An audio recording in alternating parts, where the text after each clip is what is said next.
Hi. Hello. If you saw that. No, you didn't. How's everybody doing tonight? I didn't mix up any buttons or anything, and our Wildcard Wednesday games should probably be labeled better than just 1 and 2. That would make it easier for me to keep them straight. Hi. Hello. Welcome. If you've not caught us before, if you don't know who we are live from the apocalypse. That is the channel you are currently watching, and we make actual play content in the form of streams and podcasts to raise money for nonprofits and aid organizations.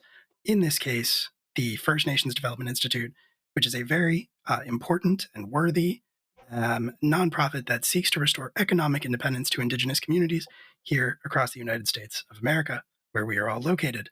And this game, in addition to raising money for that, is called the Madigans. This is our game. It's a Dresden Files game using the Fate rule set that is about a family, about a group of siblings who share really exactly one thing in common, which is their terrible father, who has recently passed away unexpectedly and brought all of them together for the first time in their lives. So, with all of that being said, I think this is a very brief introduction. What do I normally do here? Yeah, sorry, I got thrown off my game a little bit. If you like what you see, we just ask that instead of doing the normal Twitch things of subscribing or giving us bits or anything like that, and which Jeffrey Bezos himself will intercept and snatch out of the air, take half of, and leave us with only the crumbs. Instead of doing that, you can just hit !donate in the chat, and you could take the $5 or the $6 or whatever you can spare. There really is no expectation, and give it directly to the First Nations Development Institute instead.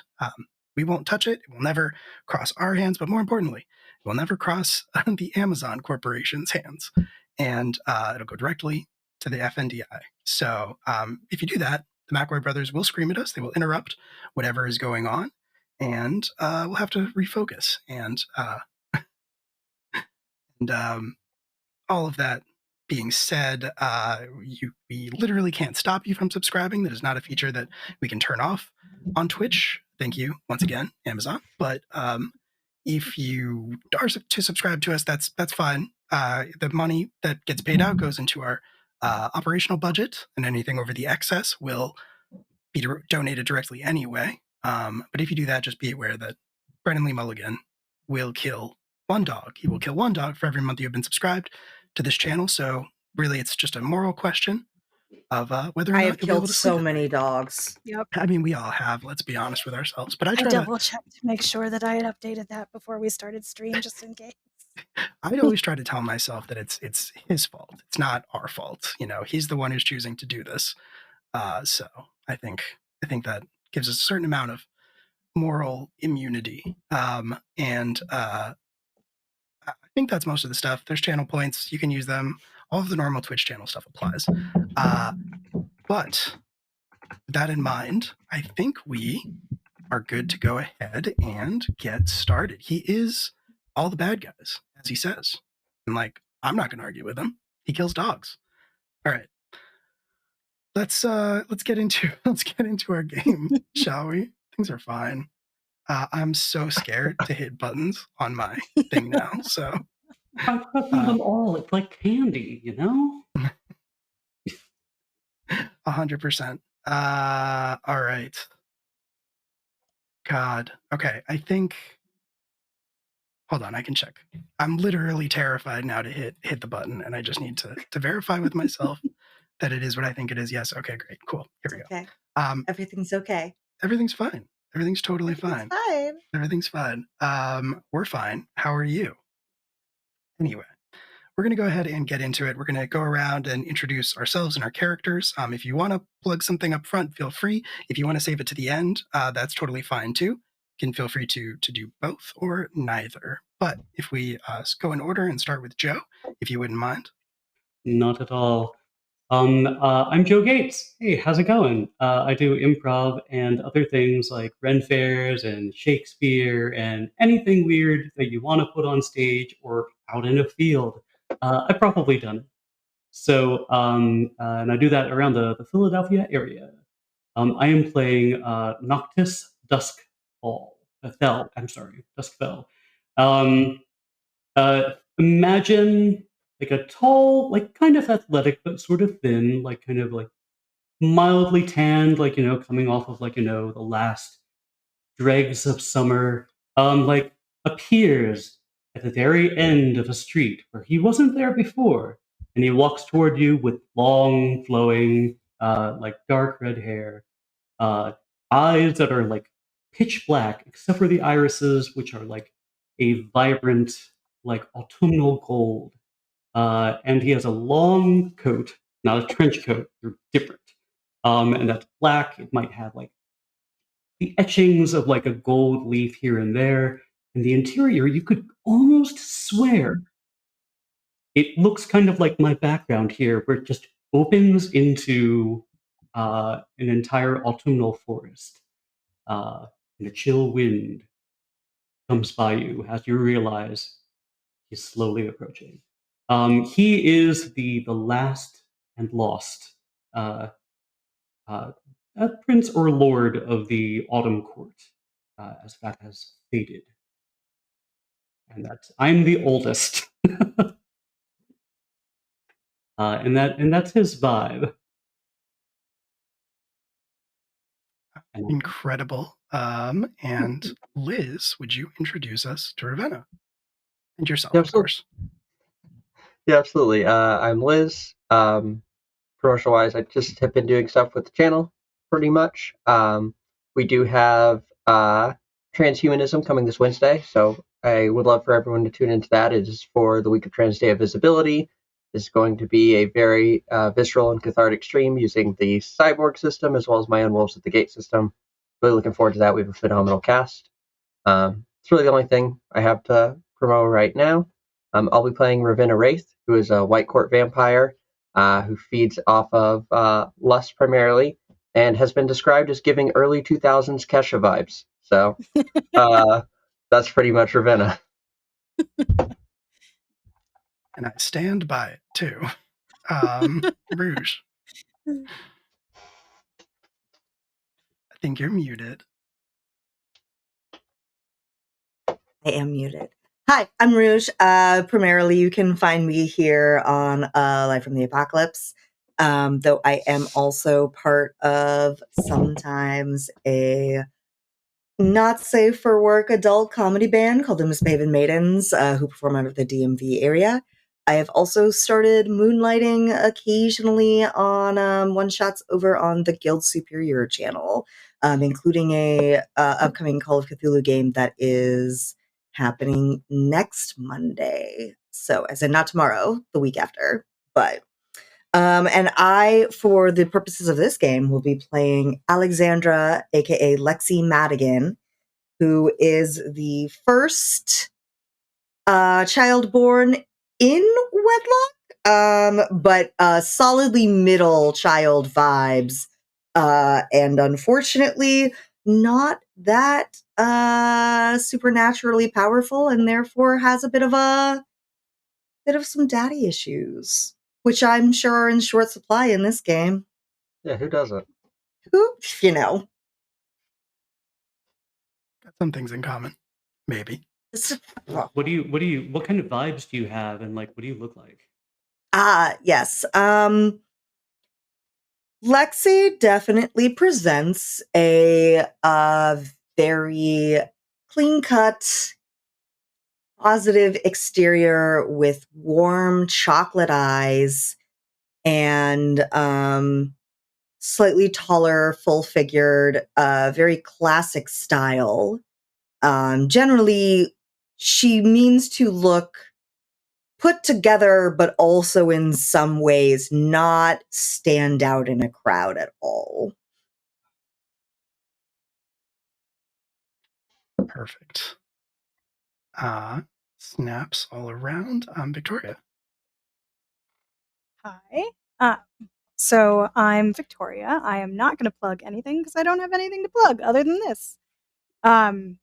But I am playing Leah Madigan. I am the youngest, and in some ways the only child that our father really took on as like a scion. Leah is about 20. She has currently dyed neon yellow hair that's cut to about her chin, She's got wide, warm brown eyes that are expressive, and that when she smiles, they kind of fold into little half moons, and then like pick up the colors around her. She is a baby wizard and was apprenticed with her father before he met his demise. Perfect. And Chris, mercifully, take it away. Hi, I'm Chris Irish. I'm playing Chaz Madigan, who is the misfit brother of, twin brother of Noctis, who grew up unwanted by his father, and so has huge abandonment issues. Not to give it all away. Not to give it all. I also have the flu, so I'm sorry.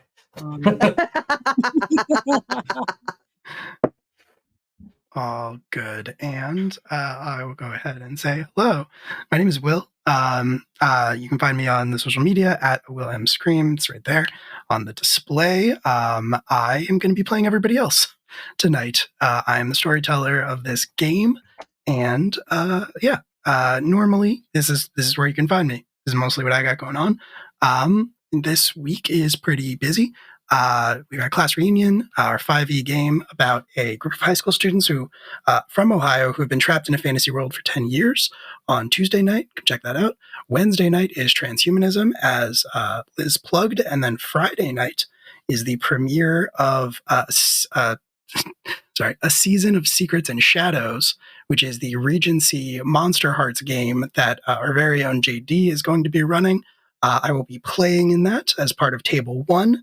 This is a 2-table game, so we'll be on alternating Fridays, going back and forth for, I think, about 8 or so sessions. So check that out on Fridays.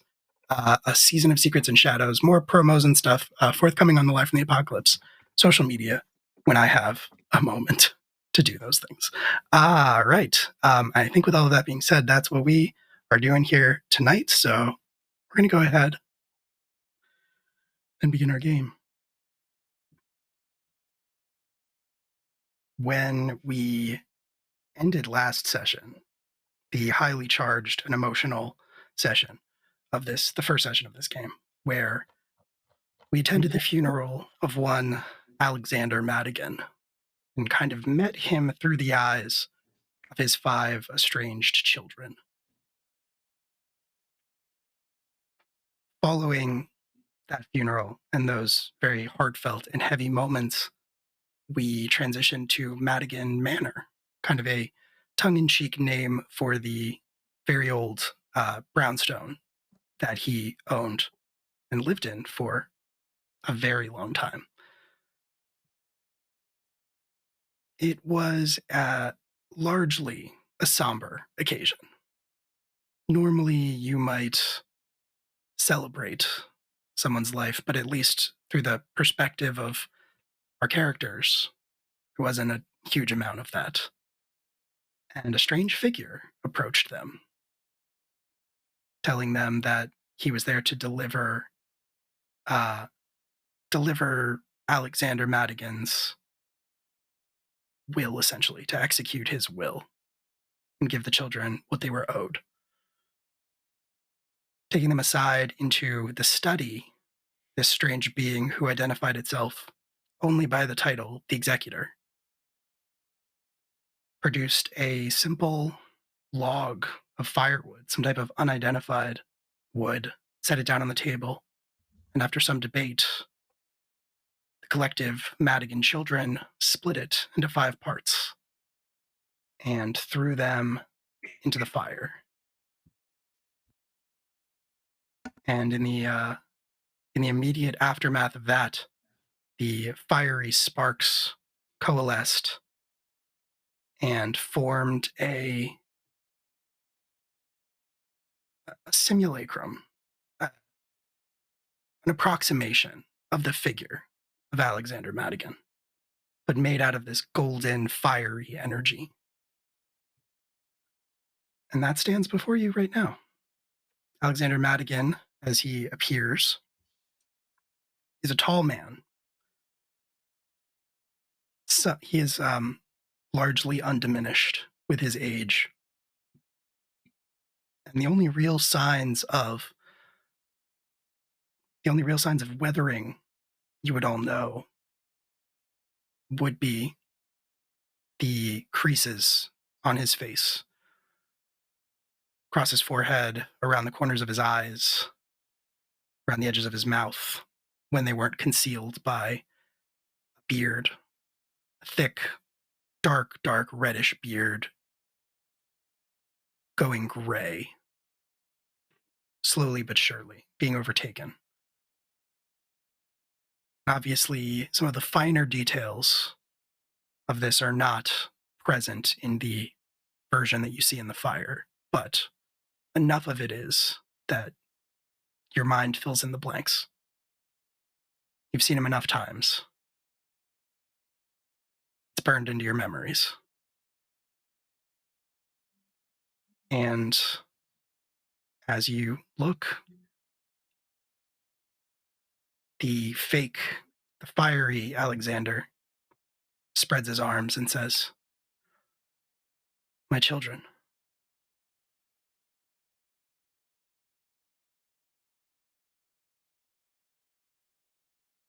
I'm going to say if he spreads his arms, like Noctis almost kind of like immediately like kind of intercedes and like throws open the mantle of autumn in order to kind of like shield everybody, but realizes his folly and then just adjusts his coat.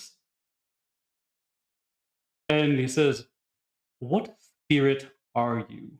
And explain yourself. And stop smiling, it's unbecoming." The It's the Dad. shadow. Sorry, did you say something?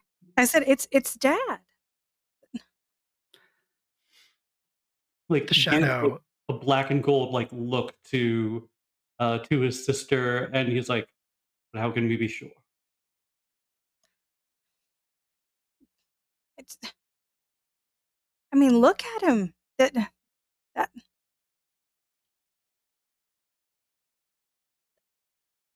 That's.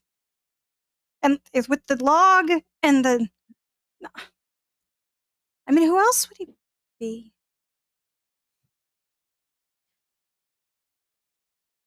A phantasm. I've seen many of these before. From a log from his will, But not executed this log. by the executor, arbiter, the guy with the stuff and the things. guy with the stuff and the things. Mhm. Not just like take you see him almost like taking all of the information in and regarding it as true, as valid, but like cataloging it like back in. Like he's not disputing it, and he is definitely not like negating anything that his sister is saying, but he just kind of like nods, and he's like, "Would you like to speak to it, sister?" I mean, Noctis, he was talking about his legacy, how he was going to become just light and warmth, like right here, looking at logs in the fire. Like, it's got to be him. Ask him yourself. And he like pulls his like jacket away, and then like kind of like lets you go to the forefront.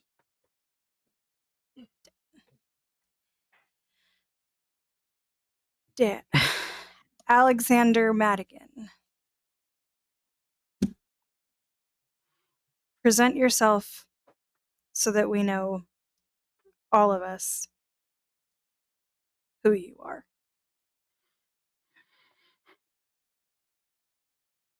I am, as I've always been, Alexander Ambrose Connolly Madigan.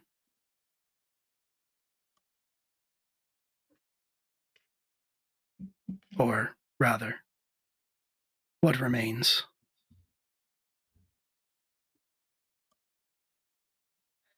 In truth, you are both correct and mistaken. I am shadow, an echo, a collection of moments given form and breath. Something something approaching life.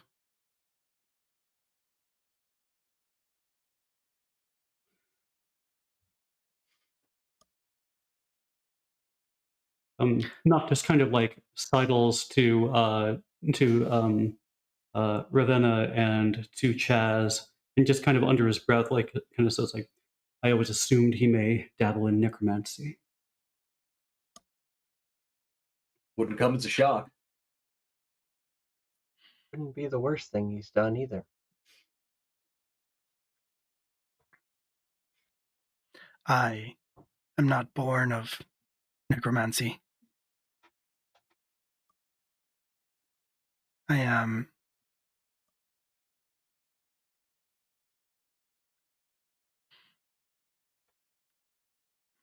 it'll stop and it'll say, I have a message to deliver. Messages to deliver. Which I can. I can also answer questions, but only if you ask them.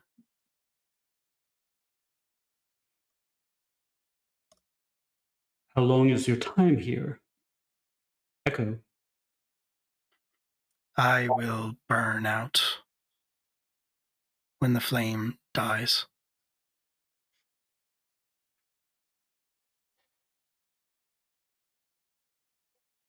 Where is our mother?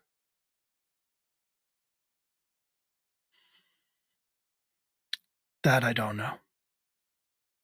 I can answer questions that Alexander Madigan knew the answer to.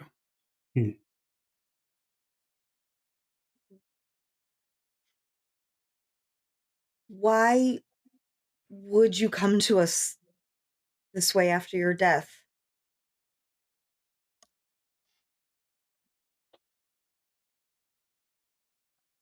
I was born of moments when your father, Alexander Madigan, was alone. In those moments, he would speak into the hearth. He would speak of his failings, his sins, all of the things he regretted as a father, as a wizard, as a warrior.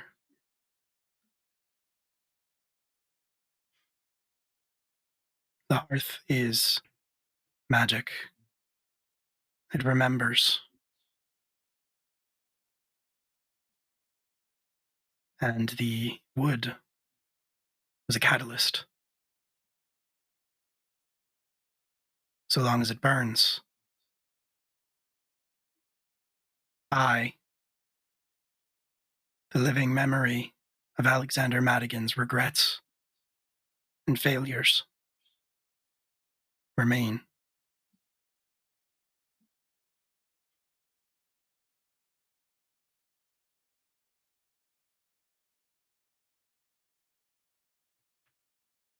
And it is these messages that I carry for you.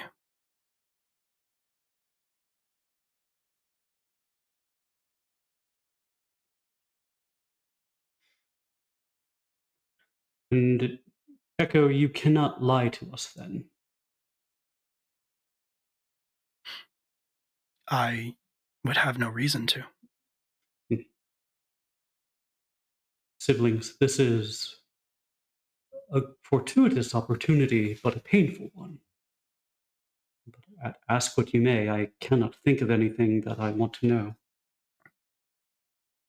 Dad, it's great to see you. You look wonderful. You've definitely lost weight. What do you want? I know you don't do anything for free, and this is very heartwarming, the message here, but what do you want?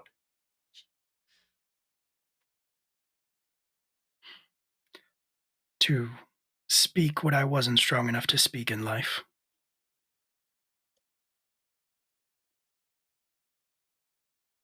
to give you something I owed you, all of you. Explanation, an apology, a goodbye.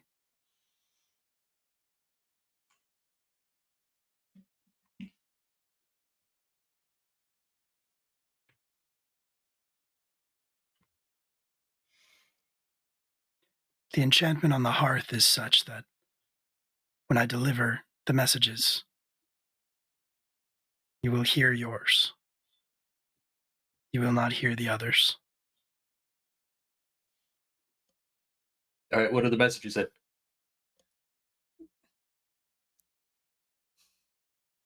Shall I begin? Will you go away as soon as you give the messages, or can we still ask you questions? I will remain as long as the wood burns.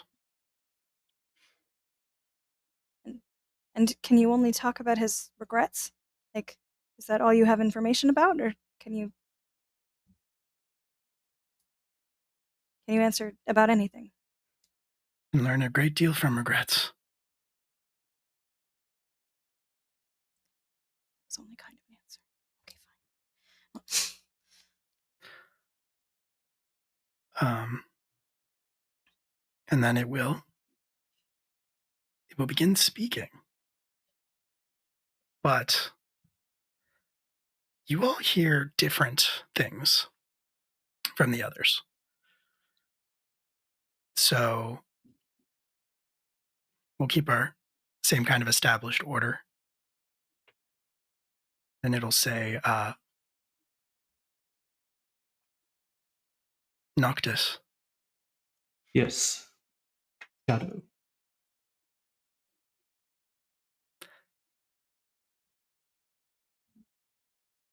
We never did get much time with each other.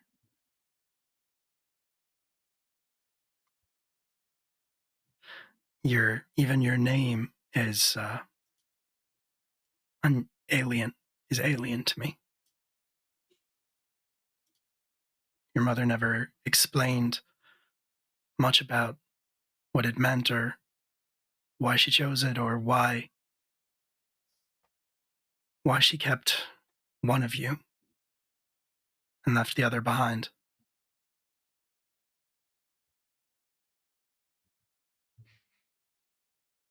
But I know some of what you have done and what you have accomplished, and I know that wherever she is, she's proud of you. And she's not alone.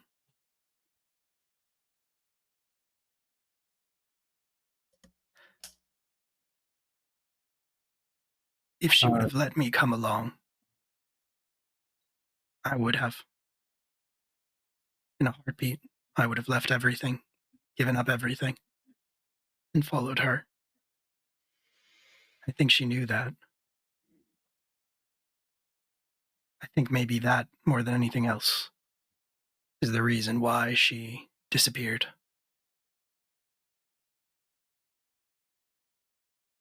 She disappeared because she feared you would follow.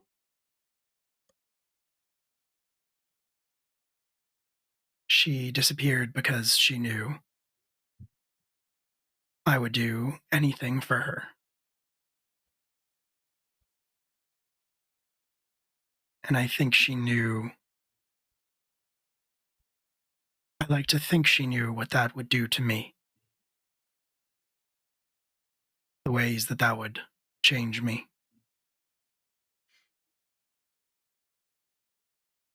For the better? I don't understand. Who can say? Did you try to follow? Of course I did.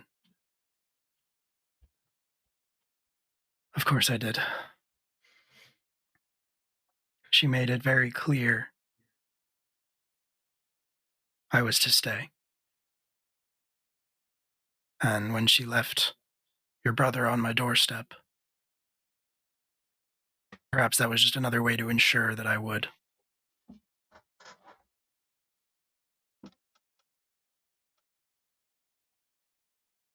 remain? Yes. Father, if you had just let me know earlier. What got in the way? What kept you?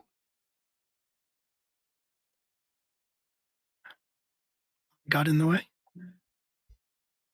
I got in my own way. I think I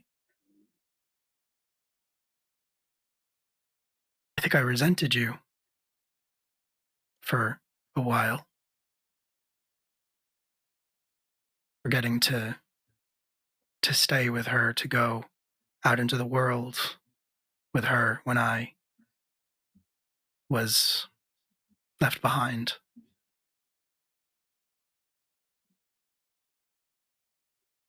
And that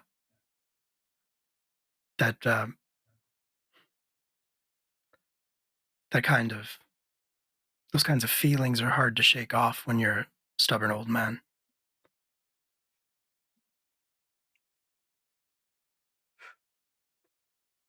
Noctis kind of like wipes his, just like, he was not crying. He's just simply wiping his face out of dignity.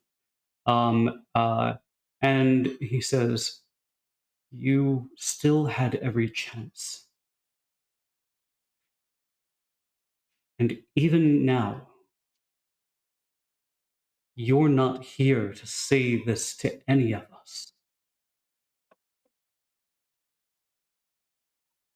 You could have called. You could have visited. You could have interacted with me as I walked through your halls, thinking that I was being undetected, although I'm sure you have machinations and set up all around him, just kind of like gestures broadly to the room. As I checked on my siblings, your children. To say it was unfair is an understatement.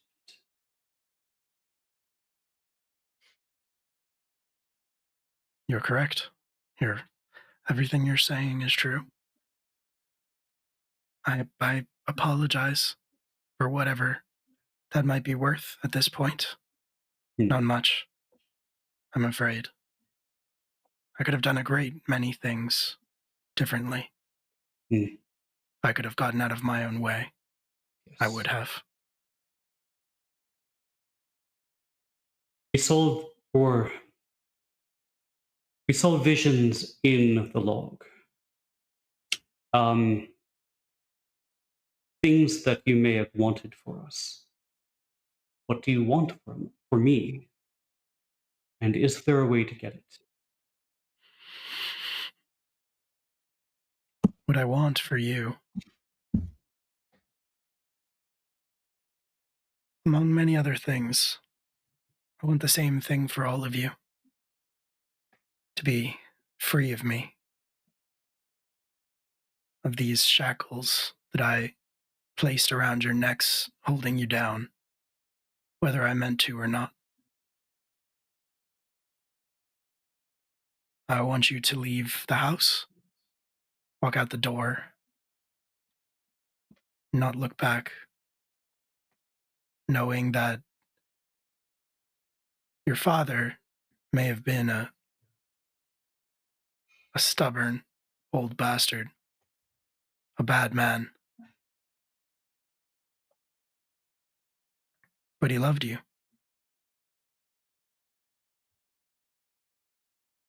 He couldn't say it, but I loved you.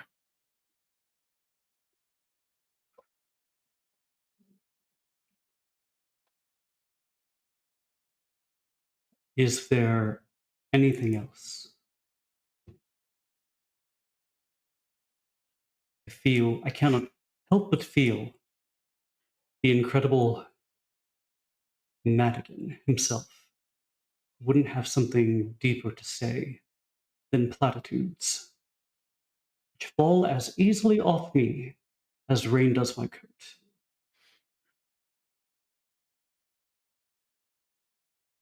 I imagine that's true. There will be more that follows, of course. There's money. It kind of like Few goes other- like this, waves his hand. And what else? More legacies, items of art, artifacts. You chose your legacy a long time ago. That I did. I don't think you want anything to do with mine. I do not. And I do. And he like looks. He like eyes each of his like brother and sisters like looks into their eyes. And then he's like, "This is not for you to say, although I know you would. I will take care of them, and I will take care of them better than you ever did." You And will. like he like waits a like pregnant pause to see if Madigan has anything else to say. When you find what you're looking for, Noctis, when you bring it back, just be ready for what comes with it.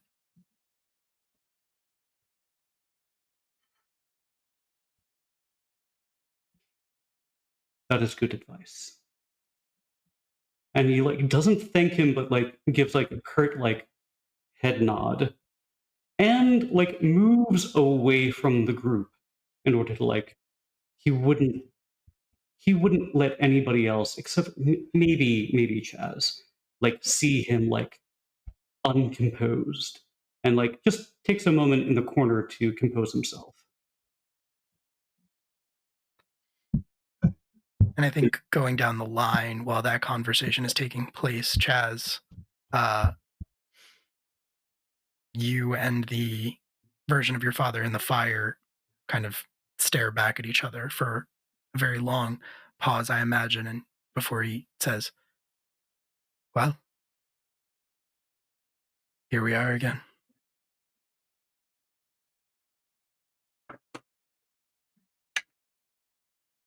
Sit still. Sorry, could you say that one more time?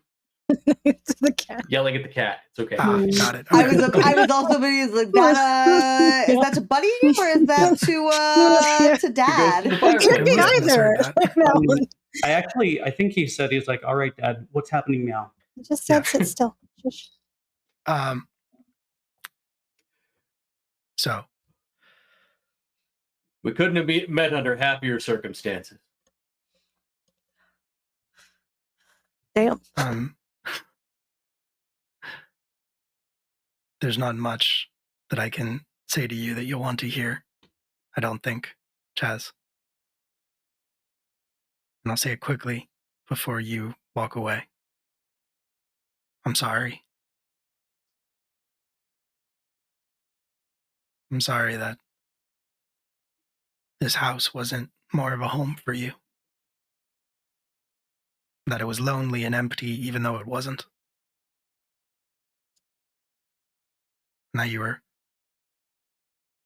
cold even though you were fed and sheltered.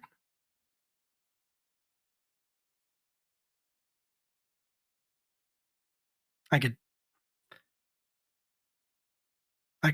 say why. Make excuses. I don't imagine you'd care to hear any of them.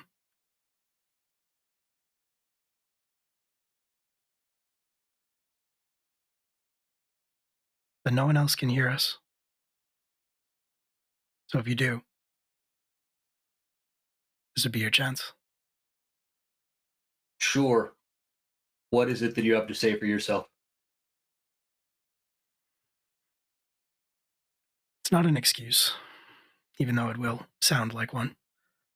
Accept responsibility for everything that I have done in my life, and I've done a great many things, few of them good. Terribly few of them good. I thought your mother and I loved each other. I was young. Thought we would be together for as long as I would live. Though she would go on long after I was dead.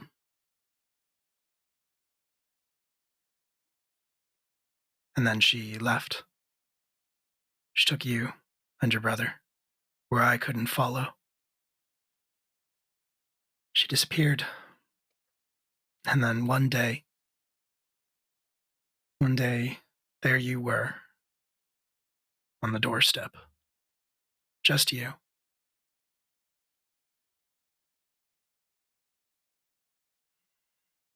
And I didn't know what to do. I didn't know anything about being a father. I wish that I could say I did the best I could, but I think we both know that's not true.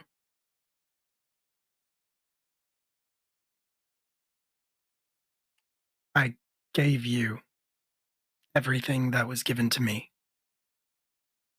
as a child, and that was less than nothing.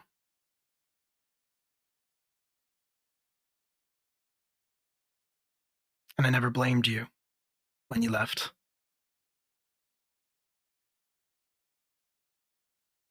The truth is that I loved you just as I loved your brother.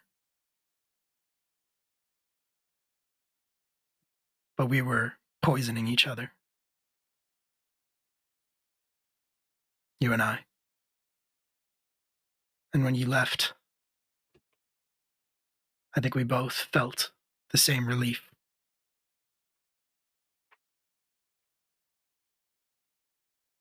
And that's a shame that I have lived with as a man and as a father for so very long now.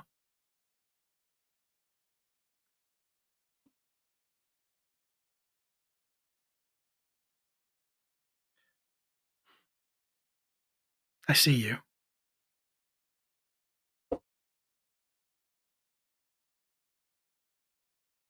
Maybe, hopefully, you see me too, now, for the first time. I'm very lucky, maybe not as some terrible monster or evil tyrant, but just as a broken, failed father.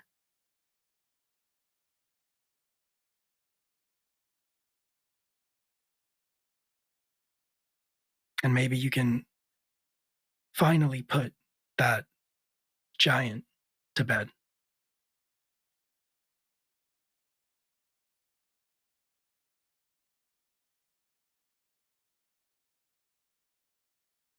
Chaz just stands there silently, just looks down, turns around, and goes over to his brother. If he would let him, like, Noctis would allow like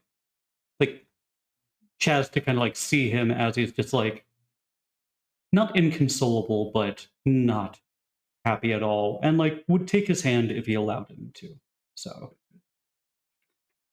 and all of this is going to be happening pretty much simultaneously because your visions and what you're hearing is going to take about the same amount of time for all of you. But yes, Lexi, in the order of ages, you would yeah, Justin, fucking grip it and rip it, baby. Slop that down, dude. I would grip it and rip it. Lexi's just gonna grab like a random beer can off the desk, crack that bad boy, and slurp it down. No, anyway, so what Lexi's As actually beer is normally going described, slurp it down. slurp it down. Also, thanks, Will's mom, for the donation. Thanks, Will's mom. Yeah, so you're faced with this, fiery apparition of your father.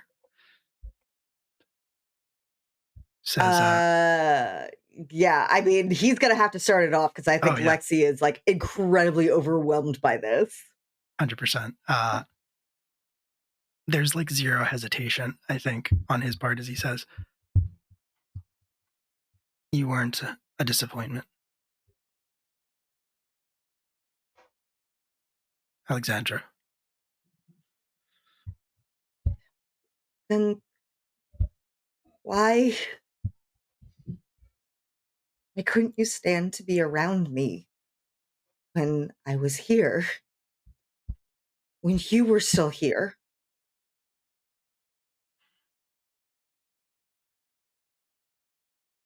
I think for a long time,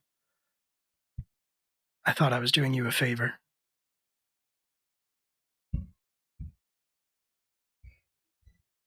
Your mother and I, we never loved each other. Not really. We tried. It seemed logical. It seemed like it made sense. We were both council members, both young and powerful and handsome. And we tried to find something in each other. But the harder we clung, the worse things got. There was a void there between the two of us, and it was into that void that you were born.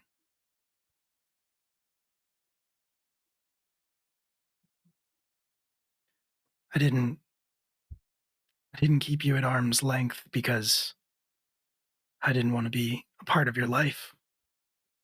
Kept you at arm's length because of the life you could have without magic, as little magic as possible, without the White Council intervening. I know you always wanted to be more than you are, but I saw it as a gift, as a blessing, to live a normal life.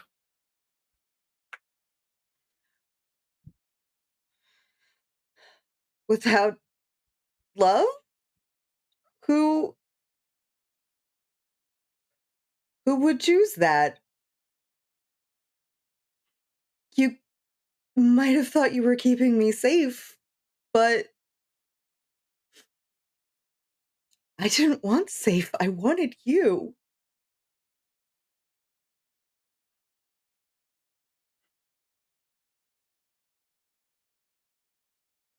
You had me. You always had me, even if you didn't know it. And you had your mother. She made it clear that if I was out, I was out.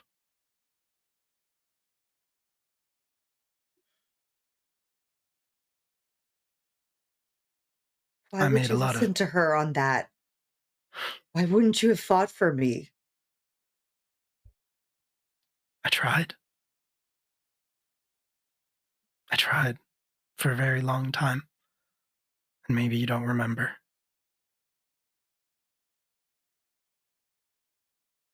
I made a lot of mistakes.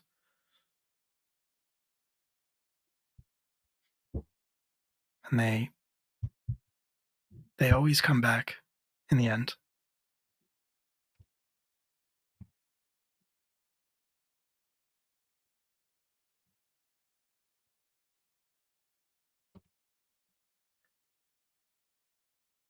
I don't know if things would have been different if your mother and I had stayed together, or if you and I had spent more time with each other, or there are 1,000 possibilities. And I could have told you. I could have told you any of these things at any point, and I should have. I should have.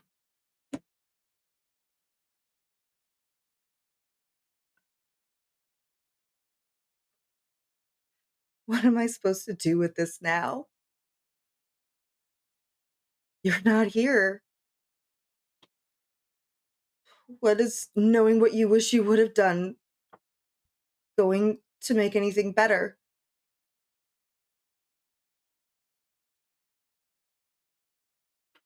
There is a power in intention. If we had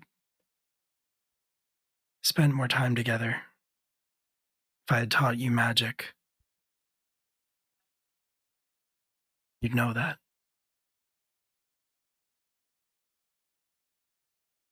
These are not empty words. Alexandra, I swear.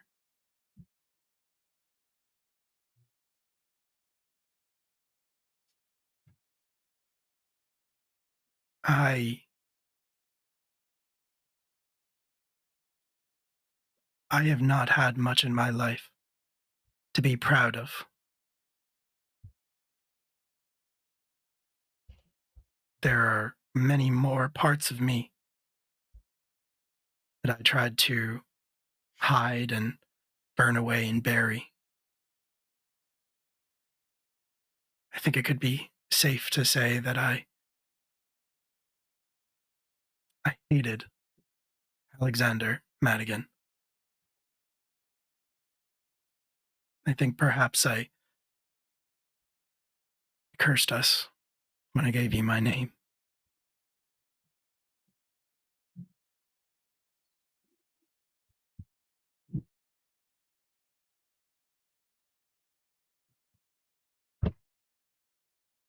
I don't regret having it.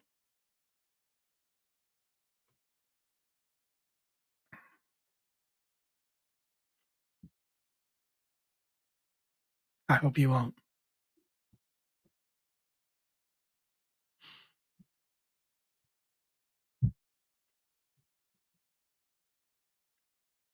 Your mother will need you.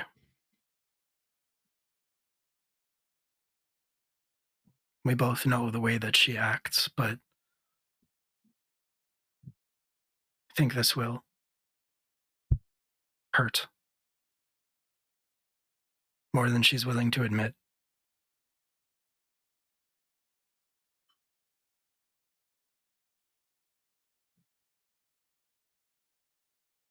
She loves you too. She also probably won't say it. I'm sorry that's the legacy that you've been left with.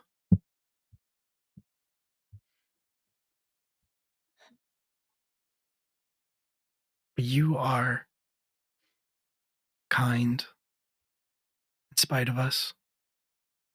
And you have so much to give. And you have such a chance at life.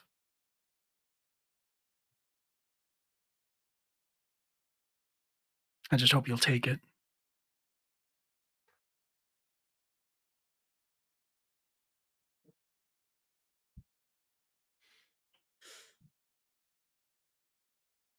I love you, Dad. And at that point, she's just going to sort of like break down, sobbing. I love you too, Alexandra.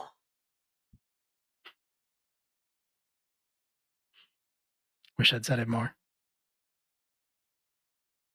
How is it like this is like such a heartwarming speech, and like me, the player, is just like that piece of shit. Like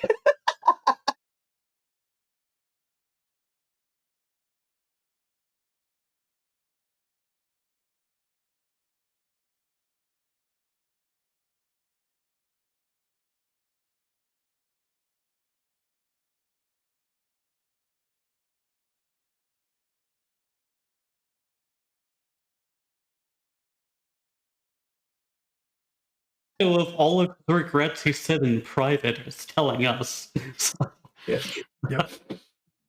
God forbid he ever said this when any of us were when he was alive. Hey. But that's the point. I get it. All right. I figured out the point of the game, guys. Still a really good scene. Yeah, It's not a redemption story. I'll tell you that much. Fucking spoilers. All right.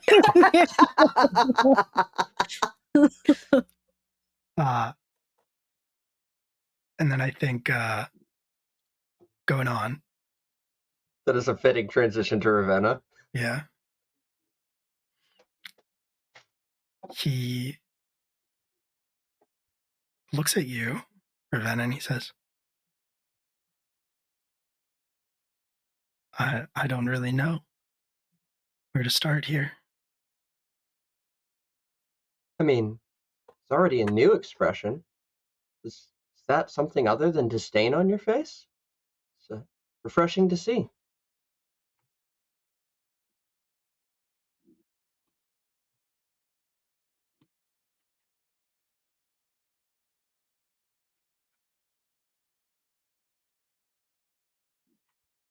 This is hard.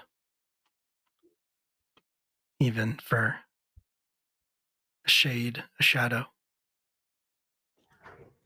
Because there was so much anger for you. And it wasn't fair. And I knew that it wasn't fair. But at the same time, Ravenna, I only ever knew you as a knife. One that your family would use to cut me.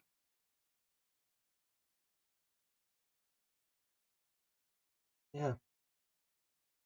It's a shame experiencing the consequences of a blade you forged.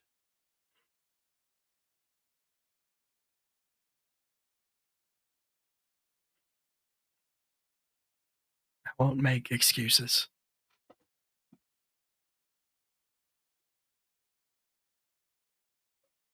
I wish I could tell you that they wouldn't have given you to me even if I had asked. I wish I could tell you that I tried to burn that whole place down, to pull you out and take you home and give you some place to live where you'd be loved unconditionally and free and you'd know genuinely what family feels like.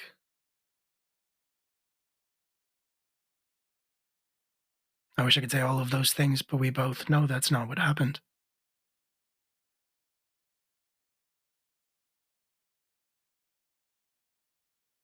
I wanted to, so badly, so many times.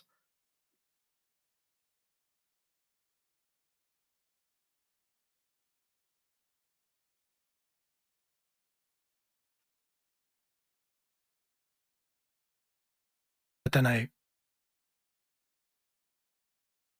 would think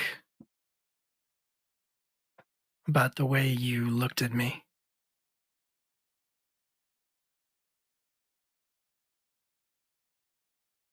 And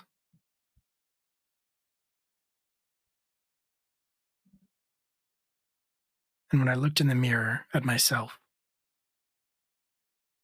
I couldn't swear that I would give you a better place. I couldn't guarantee that I'd give you a better home, a better childhood, or a better life. I made so many mistakes, hurt so many others. I'd lost 2 children.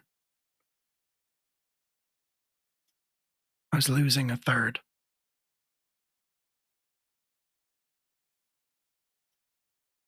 And in those days when this house was empty,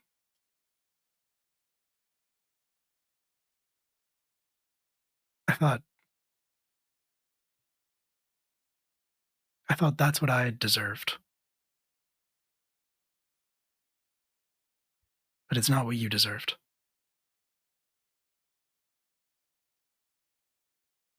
You deserved more.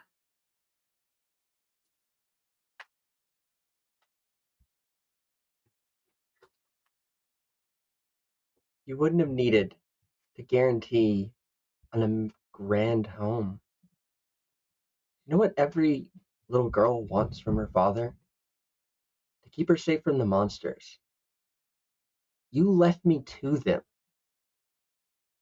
I didn't need a new home, a perfect childhood.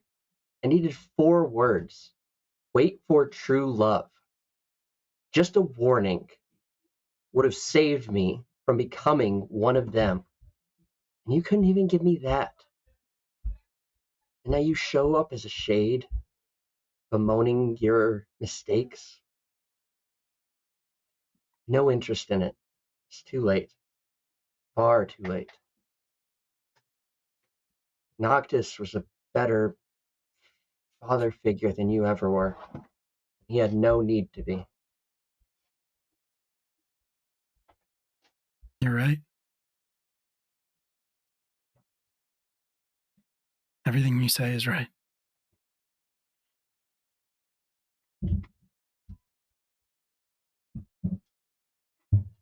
And I won't apologize anymore. I know it's empty. It's just wind. But I will say, as I am bound by my true name and by the compact and by the magic of the hearth, you are not a monster, Ravenna. Yeah, Justin, fucking grip it and rip it, baby. Slop that down, dude. Yeah, dude, crack one for the big boy. Thank you so much for your donation. I'm just ruining the mood of this heartfelt scene. We appreciate it so much.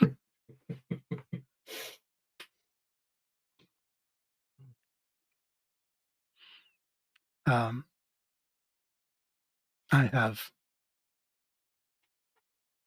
have seen monsters, and I have faced monsters, and I have killed monsters. You are none of those things.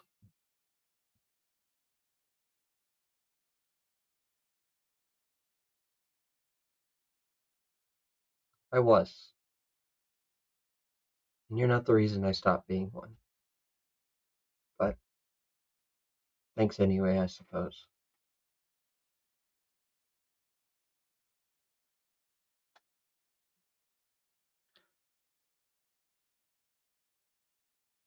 And I think as she kind of turns away from this, there's just a brief moment where like everyone hears an impact as like with that kind of just heightened strength, she just slams a fist into like the wall and there's a little bit of like a cracking. And there's a brief moment where everyone who doesn't have some supernatural guard against this feels like a brief flash of like fear. Like not afraid at the instant, but like something is being pumped into you. And then there's like, and anyone who catches her eye sees like a bit of like a predatory gleam. It does not have her usual warmth or playfulness in it. And then there's kind of just like a breath, and then it goes away, and she just kind of walks off to the side away from the hearth.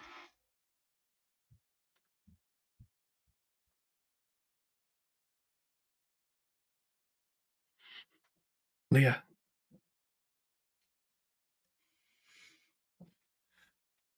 Okay, I have so many questions. So like, were you murdered?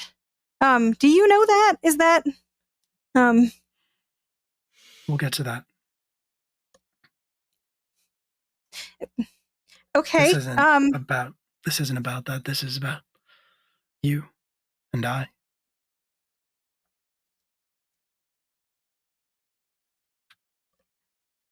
I mean, I know I wasn't on purpose, and I wasn't what you expected, and then I wasn't what you expected again in a really bizarre and very like alarming way. And then I tried, really, really tried. once, like I had a chance. And I know I wasn't the one that was supposed to do that. And I'm probably not in any way what you envisioned that was going to look like. I tried. You saved me. As much as I could be saved by the time you came along.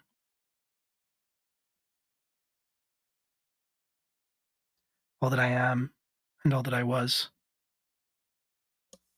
changed thanks to you.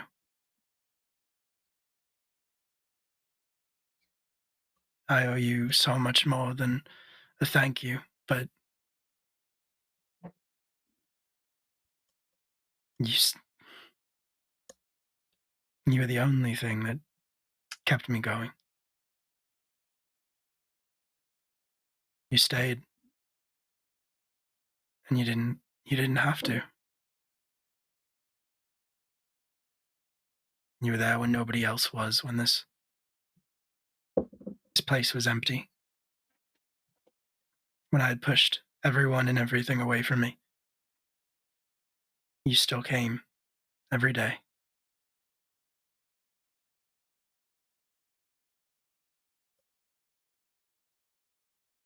I mean,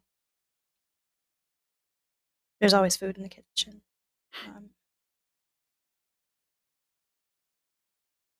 And it, like, I thought that somewhere along the line, the teaching was also going to include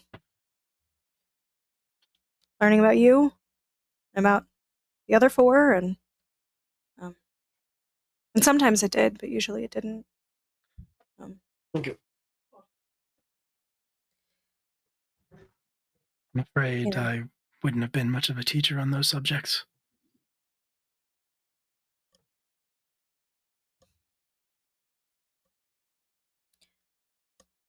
I still wanted to. We didn't have enough time. Like you're supposed to. You'll still be here. You're not supposed to. Like, you're a wizard. I want to learn from you and learn with you, and maybe it was dumb, but I was kind of hoping that eventually we'd get back to you being like a father for me and for the rest of them. There are only 5 of us, right? There are only 5 of us. There are 5 of you.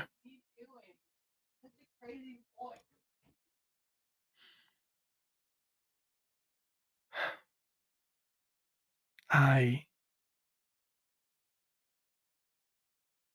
wish that there had been more time.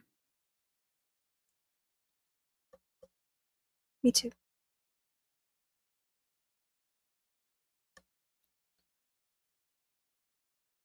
You're going to surpass me. You're so close already, and you're going to do great things.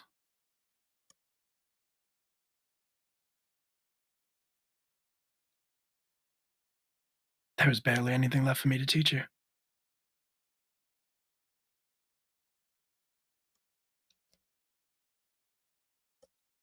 Like,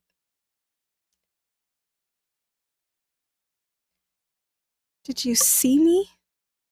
I mean, I know you know what I can do or what I might be able to do, but it sounds like you're talking about a really amped up toaster. Like,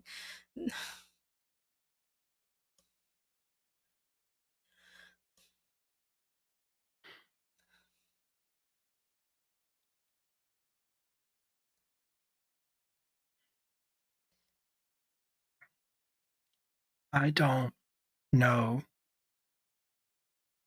the magic words to fix any of this. I know a great many languages and a great many words and spells.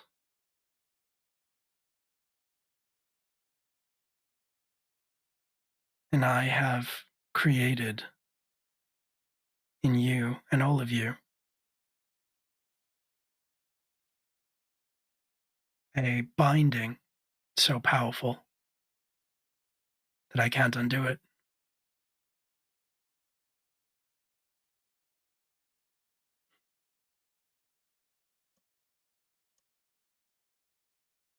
Like an actual one, or is this a metaphorical binding because we're related?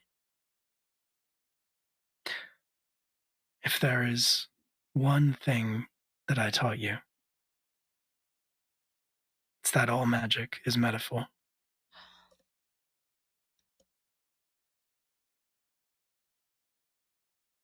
You are bound to each other. I wish it was for better reasons than that you were cursed with me as a father.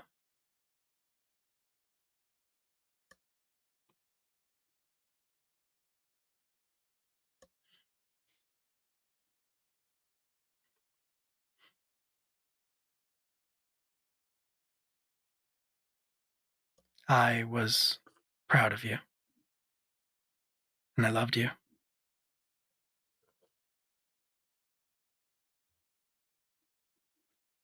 And there is something so empty at the very heart of me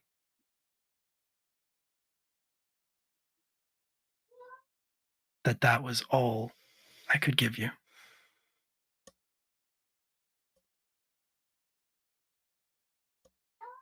Because you didn't know me.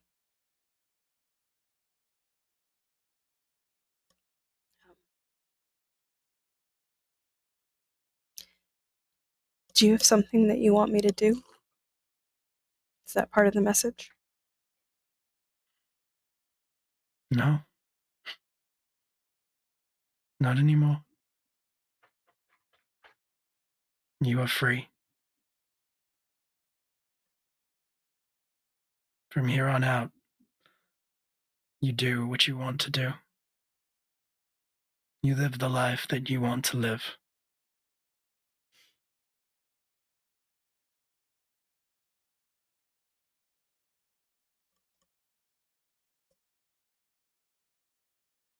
I want these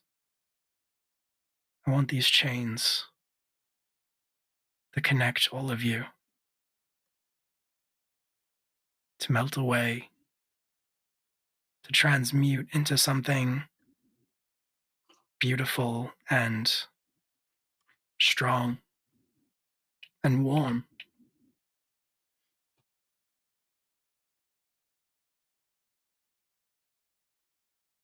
If I have earned a shred of legacy, that is what I want. The five of you to look after each other. Be the family that we couldn't be when I was alive. No, I'm not really talking to you. Like you're a weird flame thing. But like we already do. Well, or at least like Chaz and Noctis and like already do. But that's not because of you. You didn't I don't really think you had anything to do with that. I think it was kind of in spite of you.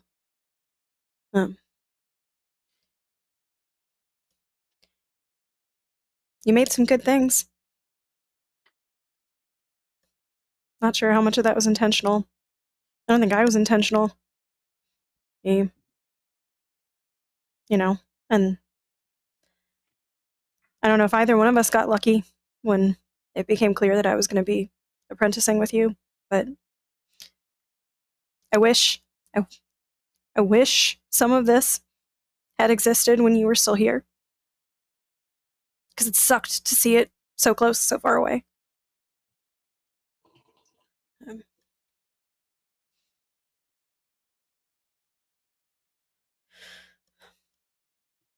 You weren't a mistake.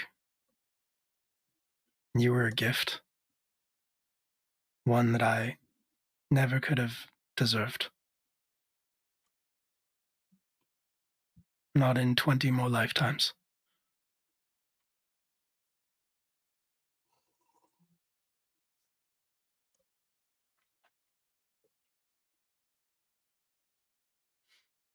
I wasn't a good teacher.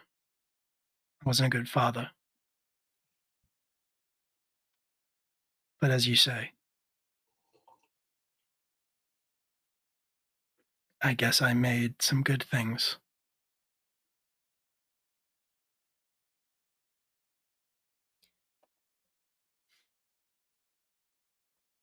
It sucks because I still want to do like right by.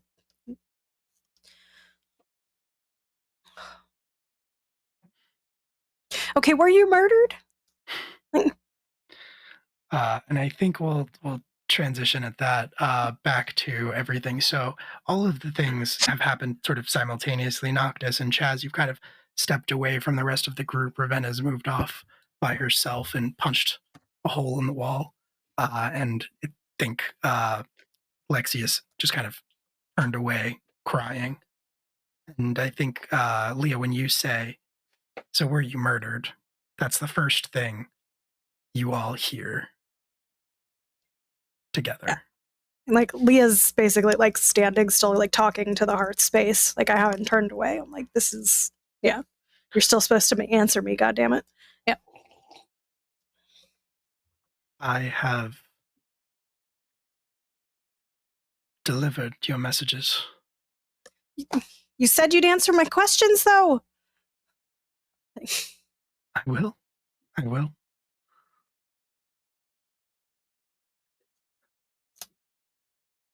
If you were seeing this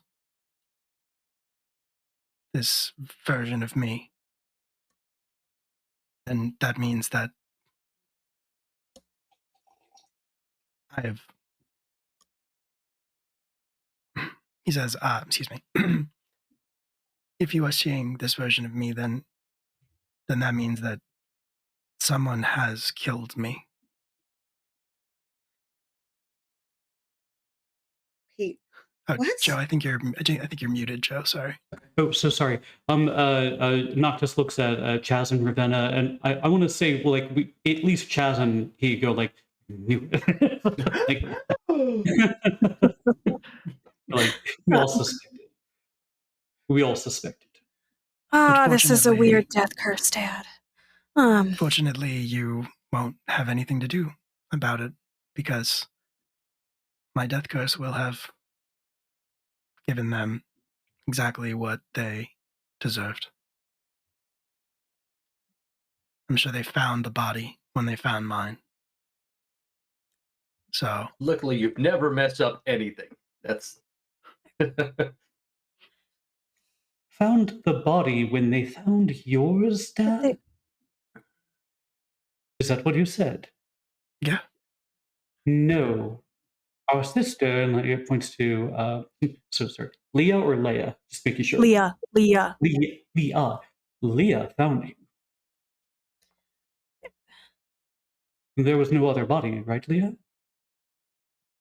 No.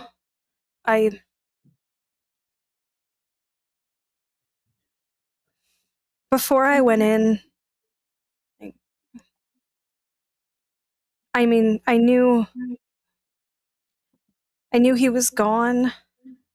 Yes. But I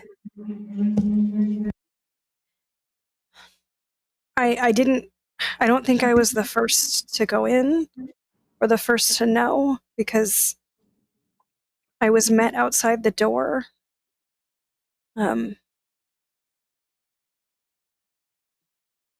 But there wasn't anything else. There wasn't anybody else when I went in, just Dad in the chair by the hearth where I had left him. Just like 5 hours before, maybe. Well, that's not possible. What do you mean, Father? Appreciate the faith, Dad. I've had my death curse in place Longer than any of you have been alive. Well, at least you attended to something judiciously. I'm sorry, continue.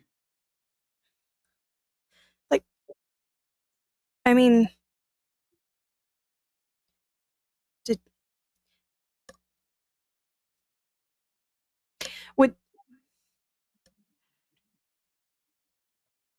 I don't know why he would want to hide it from me. So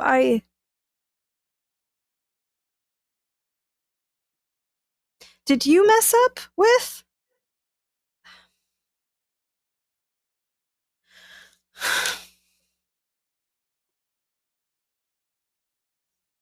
You know that I got luckier with adopted dads. And he's the one that brought me back to you, so I knew that you were gone. A death curse is the most powerful magic a wizard ever puts out into the world in his life. Even your friend would have come away with something to show for it. And mine was significant. But why would... Like, I mean, would he have... I guess I can ask if he, like, cleared the scene, but... We are moving beyond the constraints of what I know. Yeah, okay. Do you know who did this to you? Shade. I don't. There would be no way that I could. The only It thing I happened- know is that anybody who would have killed Alexander Madigan would have died in the process. Even a god. And it happened here, right? Like, I mean, you were in the chair. Like, everything I know tells me that wherever I died, whoever killed me should have been right there beside me. Out of character question, Vicky, do we know about... I think God? it's because of how much Noctis, like, observes and, like, his sort of, like, half paternal relationship with them. I feel like it's possible he knows. Like, and she would have trusted to be able to, like, talk about it with, because it's like you're also familiar with, like, dealing with people, like, outside of our pay grade. So I feel like that's a distinct possibility, and they're like, so she assumes Chaz knows too, because like if you know, then she kind of assumes that Chaz knows. But like, I don't know if I've had that conversation with either Lexi or Ravenna. Okay. Just because it's like, when the hell would that have come up? Like the Noctis kind of like looks at the other siblings and is like, has he spoken to you lately, good sister? I mean, I woke up with his ravens making a mess at the door, but that's the window. They do that normally anyway. And like when I got outside, I was like hopping to like put on my like flip flop, even though it's dreary and cold and like there were puddles and all of it. And then like it was clear we were headed to the house, so I started running, and I think I lost a shoe. And then, like, by the time we actually got into the manor, like, the door was closed to the study that I had just been in, and I knew as soon as I hit the doorway, and I mean, I couldn't even go in for a while. I just was crying outside of the door because I just knew, like, you could feel it. He was gone. I'm so And sorry you had to do that, or be in that position. but there wasn't anybody else in here. So you did enter and no one was here, except for our father. Yeah. I mean, by the time I opened the door, he wasn't even with me anymore. Just made sure that I got here. So this death curse, we talking fire and brimstone, huge explosion, psychic attack, collateral damage. Let's say, for instance, if it happened inside of a contained office. Spontaneous head severing? How much blood should we have seen? Not to see that didn't land and he shuts up. Yes, how much blood? It was far more insidious and powerful than that. But immediate? Immediate. I spent a very long time in my youth learning the magics that would have made this possible. It was set in place, as I said, a very long time ago. The spell itself, it would have broken their true name. Therefore, breaking the person themselves. Down to the very essence of their being. I've never seen that happen. Do they disappear? No. They cease. Thus a body would be here. Noctis starts looking around the office. Pick up some papers. Did anybody lift this corner of the rug? He's just in investigation mode for the moment. So, but everybody else, please continue. What? We find a mosquito. Turns out Dad got taken out in the least dignified of ways. But that mosquito is fucked up. Yeah. What? How would we find it? How would we find out? What would we look for? If something's true name is broken, and if it miraculously survived or could get itself to a different location or poof into the never never or what? What would that? What should we look for? Even an outsider has a true name. And this magic would have left them just a husk, just a body, a vessel, empty, lying on the ground. What if a spirit were sent? A shadow, something incorporeal. Correct, my brother. Even then, it would have been left inert, made substance. Well, or what if it was both? What if you made something that was going to just be left as a husk, and you also sent something to occupy that when it was just a husk? So what if could? I know of nothing on heaven and earth that could have survived or overcome this. I guess my main point was knowing that he killed whoever his attacker was and how it looked like he just fell in his sleep here. Was he murdered somewhere else and brought here? Okay, fine. Come up with a simple explanation. Whatever. Also, there's no chance that you did this to yourself. Right? You're made out of regret.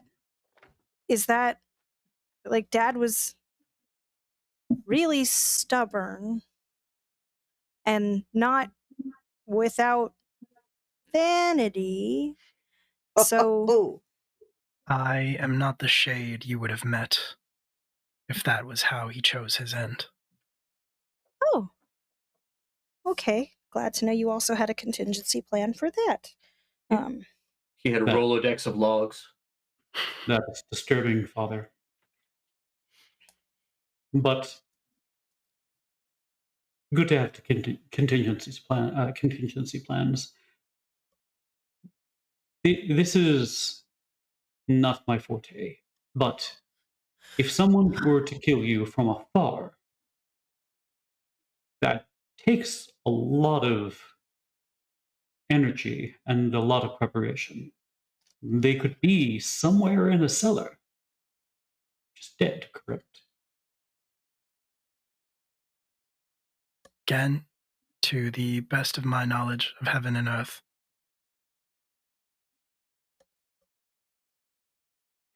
nothing would be able to overcome this. So you could have been killed by somebody offsite. Also, heaven and earth does not actually narrow down completely the options here.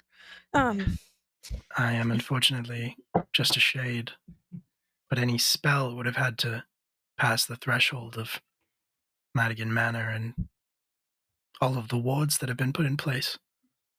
And that would be quite a feat. Would this curse have triggered if you didn't know you were being killed? Yes?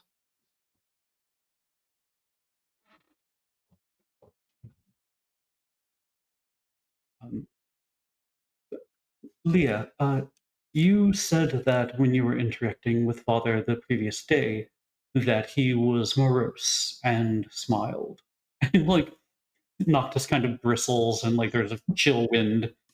He says, but would you say that he was expecting to die? Or, Father, I don't know if you had any last-minute regrets after you met our sister that day. And you spewed them into the fire. I'm not the shade you would have met if Alexander Madigan took his own life. Oh, no, that is not what I'm asking. If you knew that you were going to be killed, then please tell me the short list is what I'm asking. But Leah, did it seem like he was expecting his end? Not in the immediacy. Like, I mean, he was definitely talking about what he was going to leave behind, but it didn't sound like, tomorrow. He told you to come back for lessons tomorrow. Yeah.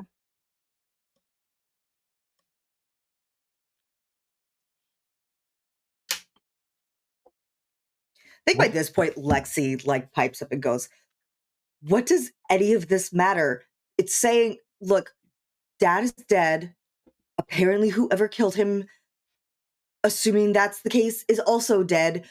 None of this will bring him back. So why are we wasting what time we have with him asking questions about some mystery? Like, we're going to go out there and find a dead body, and that's going to change anything."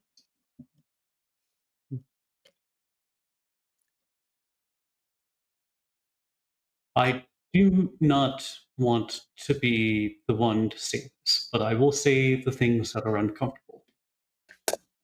Because I love you. Oh, you will be? Not our sister? Sorry, this is totally out of character. Just, yeah, go ahead. Cool. No, Noctis composes himself. Says, I do not want to say this because I know it will be unpopular and uncomfortable. But if Dad had many enemies, and some of them were not of the mortal world. If they had a way of getting around the death curse, and they wanted to destroy him and anything he had to leave as a legacy so thoroughly, and that might fall to us, and they might come after us. I would not want that to happen to any of you. And Father, did you by chance leave a death curse worth 5 on us or for our benefit by chance? As one does. Thanks. Trust So fund you- kid. Black and gold eyes roll like the spinning of the spheres. I am afraid the only curse placed upon the 5 of you was by your birth, not my death.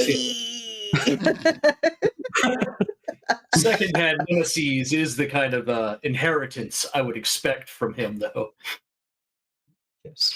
That is why I'm concerned. If there is no body, even if it was done from afar, and that seems unlikely, I wouldn't want any of you to get hurt.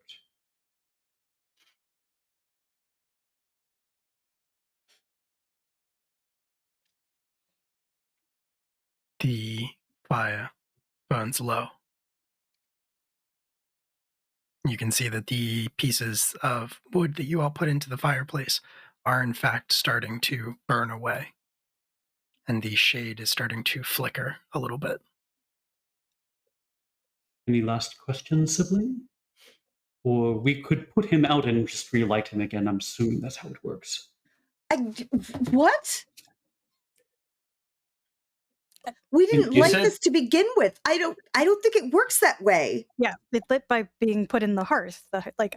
Yeah. Leah said that he was very morose and melancholic. If somebody had come in to kill you, would you have fought back? Yeah, I mean, Dad. I would have fought with everything that I have. Again, Office just sitting here. I don't know what sort of particular flavor the elements of his evocation look like, but assuming Pretty that when we came classical. in, yeah, so the room does not look like it's also been singed in places, and yeah, No. yeah, it doesn't look like he didn't, if he fought, there's no.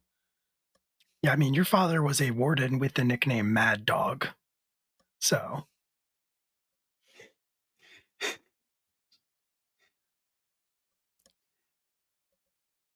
The chair's not even singed. See, Father. there's no way he could have possibly been murdered. We are running ourselves ragged for a dumb idea when we should just be taking advantage of whatever time we have left with him. You're right, sister. Please. And he just kind of just gestures forward. What do you want to ask?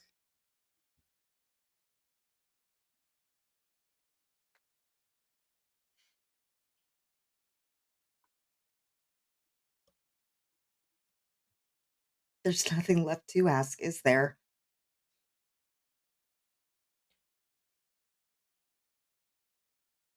He's gone.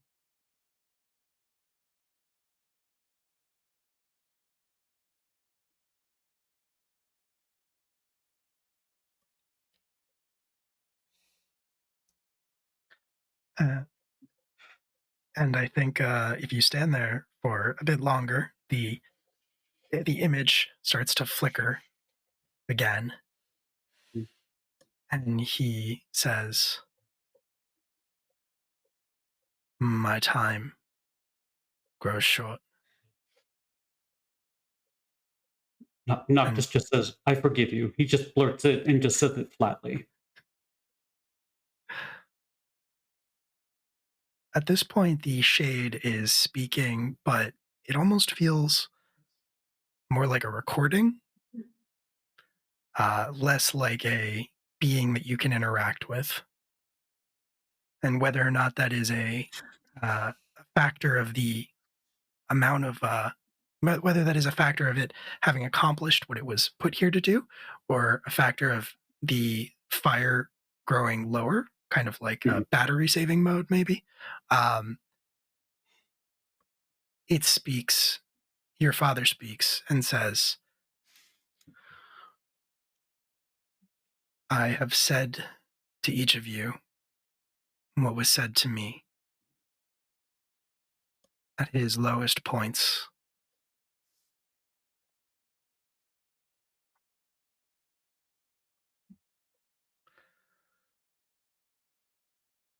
I hope that it may leave you with some peace.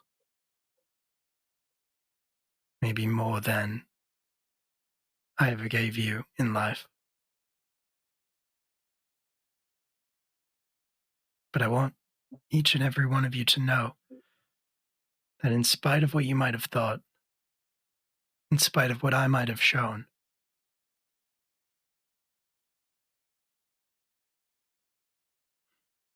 in my own way, I did. And then the firewood burns away before the shade can finish what it was going to say.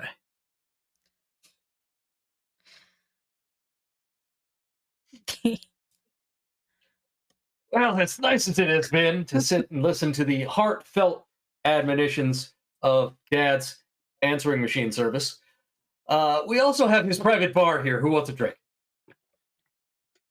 Leah's gonna be like stuttering for like there were questions that like probably didn't really like weren't significant necessarily, but like she probably would have asked. And like she's just gonna like sit like cross-knit like legged in front of the hearth and just cry for a little bit. Like the like it was stupid, but like I don't even know if he actually knew my birthday. And, like just I think Lexi's gonna hug Leah. They could cry together. The two that actually miss Dad. Okay, so Chaz, you are getting drinks for everybody. Leah and Lexi are hugging each other. Noctis, what are you doing? Noctis, like, absently, like, accepts the drink and just, like, takes a sip and then, like, just places it down somewhere. And he is just, like, he's torn between, like, it's like, okay, Leah is taken care of, Lexi, by proxy, is taken care of, Chaz will do whatever he needs to on his own, and he, like, goes over to Ravina and says, "Good sister, do you need to talk?" Well, no. It was better than expected, to be honest. He didn't try to pretend he was magically fixing things from the grave. So I will take one of those drinks and be quite fine, thank you. I hope the things he did say to you, I know that they were true. And sounds like they were better than expected for me as well, although I was still quite cross with him. If you ever need to speak any more on this, you need but ask. It is appreciated.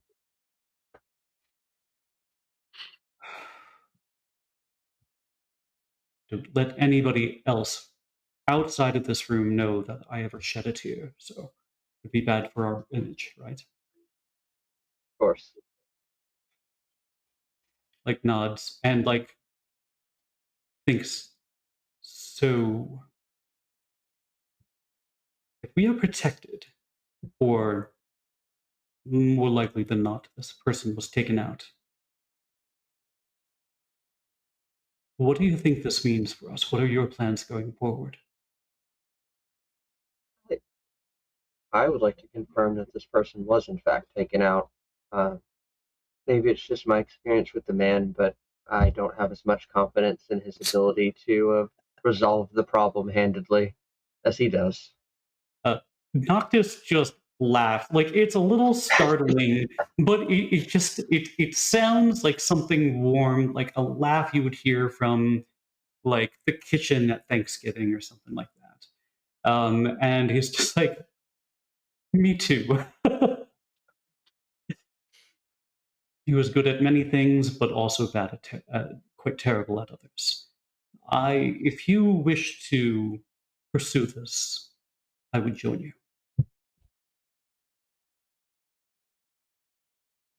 I know you are strong enough on your own, but I am also curious. So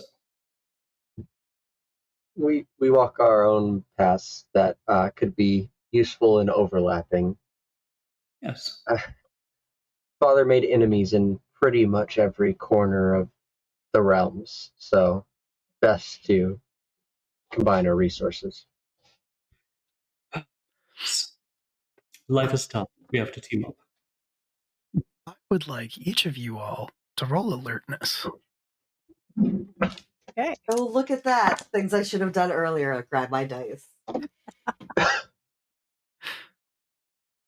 my gosh. Oh, I'm sorry. Did I move too much? Yes. I think I have anything. That's a 1. Noted. What did everybody else get, Joe? -1. Chris? 4. Very good. 3, because -1. 2. Okay. Then what I'm going to say is that Leah and Chaz, you hear, though it is distant and muffled through the closed office door, you hear commotion from downstairs. A ruckus, if you will. Interesting. Like, Does it sound like an angry ruckus, a surprised ruckus? It does. You hear people yelling, but I think you can't quite make out what they're saying. so it's not like furniture moving around. It's like people fighting. Okay. Yes. Okay. All right. Yeah, I'll bring that to everybody else's attention. Like, brother, it seems like the party's getting a little unruly downstairs. I think we should go check on that. Given today's happenings, I don't know what to expect next. Yeah, Leah's gonna like turn towards the door and be like, "What on earth could they possibly be?" Oh Okay. So Chaz, it sounds like Chaz and Leah are going downstairs. Are the rest of you following? Mhm. Okay. And I think upon the stairs, I was going to say that Chaz is in front. He has the scotch clearly ahead of him in one hand and the other behind his back holding one of his knives. Perfect. I think as you hit the stairs, at least one of you, Lexi, you would recognize your mother's voice. You would recognize the voice of Melissa Vervain, Wizard of the White Council, and you would especially recognize it because it is angry. And your mom has never been one to scream. She's always been more of the like silent disappointment, silent derision kind of person, always very calm and in control. But she is yelling now. And you can all hear, as you reach the stairs, her yelling, "What are you doing here? I want you gone." She kind of just continues yelling, like, just, sort of asserting, like, leave. Leah's once. gonna like cant her eyes towards Ravenna, kind of like raise an eyebrow, like, "Is it possible that your family decided to say hello?" Yeah.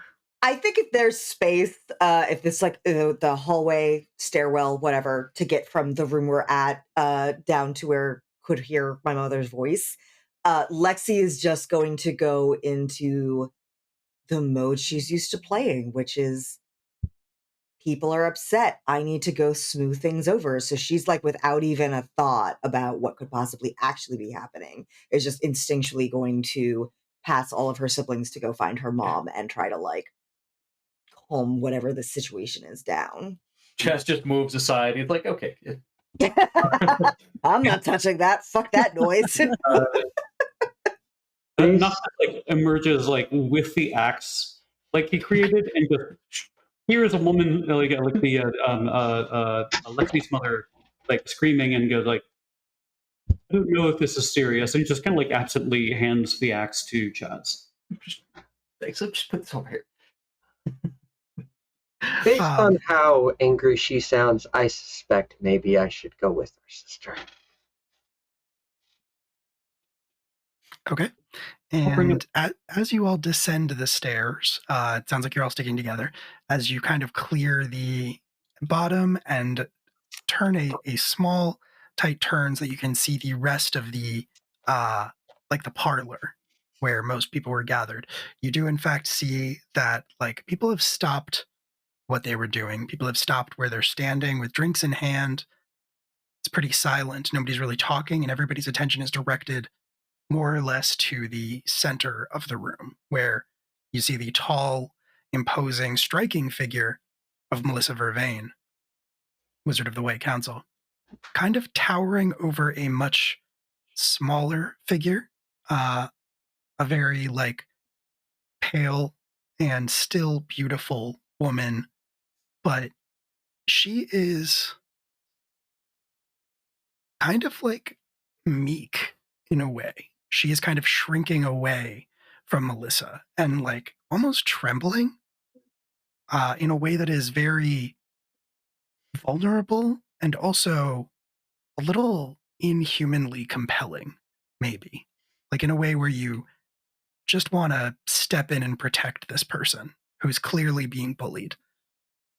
And like in a shaky voice, she responds and says, I have just as much right to be here as you do. And Lexi, you would know right off the bat that that is the worst possible thing that she could have said.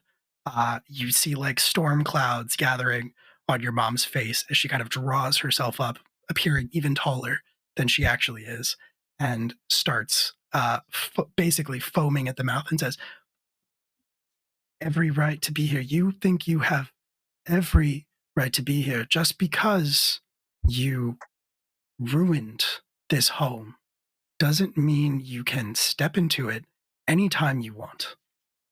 Doesn't mean you are welcome here. And things are getting heated and tense. You're not sure what is going to follow if this continues. I mean, Lexi is going to step up to her mother and try to sort of appeal to her in the this isn't the place. It's fine. Let's just step away, and I'm sure they're just leaving. And I want to tap my aspect of peacekeeper for this. Cool. role. Okay. Absolutely. So one point of thing, just a suggestion for playing Dresden Files. You absolutely can tap the aspect of Peacekeeper to intervene in this situation. Generally speaking, you don't have to say that you are until after you roll, because you might just roll really well and not need to. The tapping aspect is to improve a roll. Got it. So go ahead and roll first, which I think would be rapport, since you're trying to like appeal to her better nature and calm her down. Ooh, that was a very good roll. So I'm actually going to have a 6 right off the bat.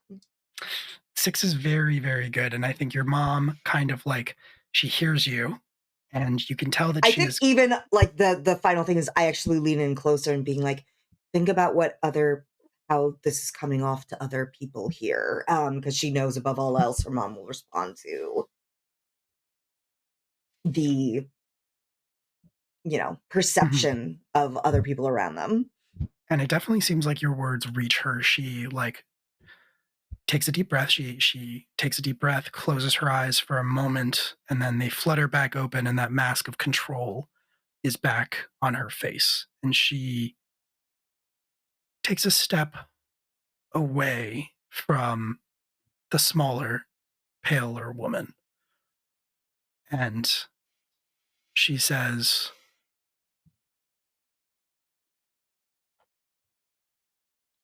it is, she says, it is a funeral, after all. Who am I to instruct someone else on their grief?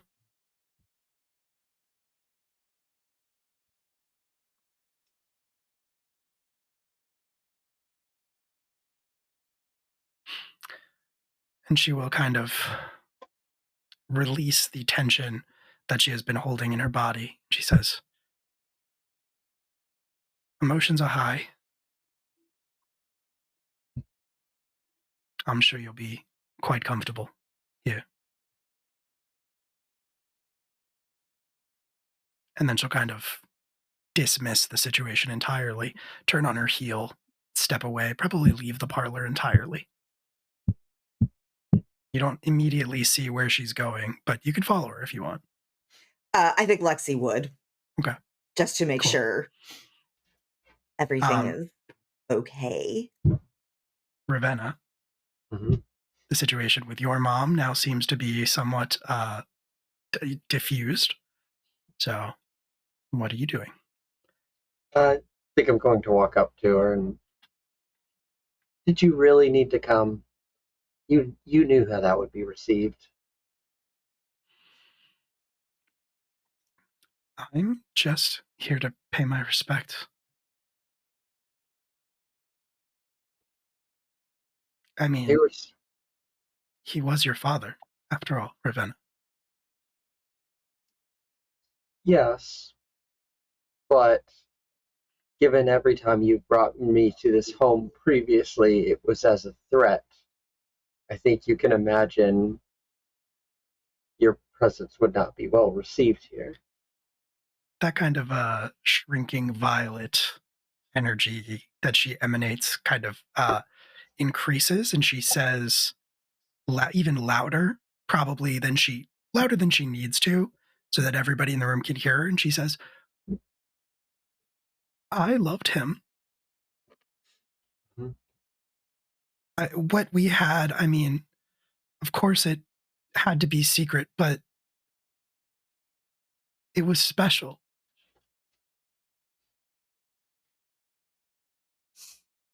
It was certainly unique. Well, it seems like the crisis has averted. Feel free to pay your respects. Love the new dress. But I'm going to go with my siblings now. She will... I think she will, reach out as you go to move away and hold on to you. And it looks like a very dainty reach. Like, she kind of reaches out and just, grabs the very edge of your sleeve as if, she doesn't want you to go, as if she's terrified of being left alone. But the grip is iron. And she says, more quietly than she has been talking thus far, you will be coming home, though. Won't you? Everyone misses you at home. That place has never been my home. And that's not going to change now.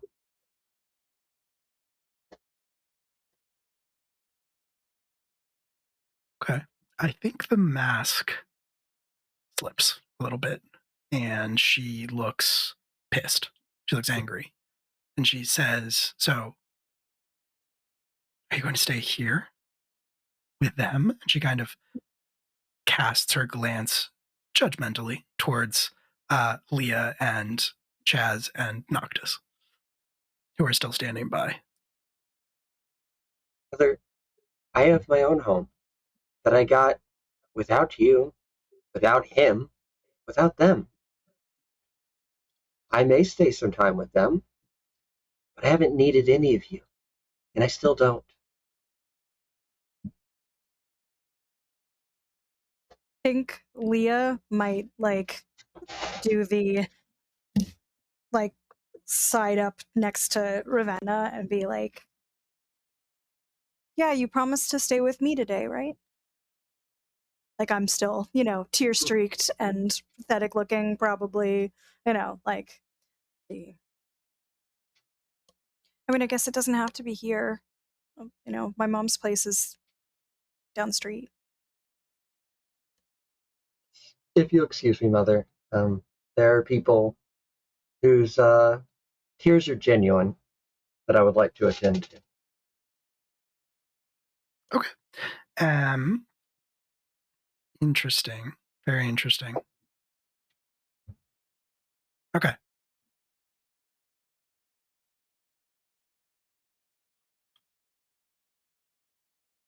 Okay.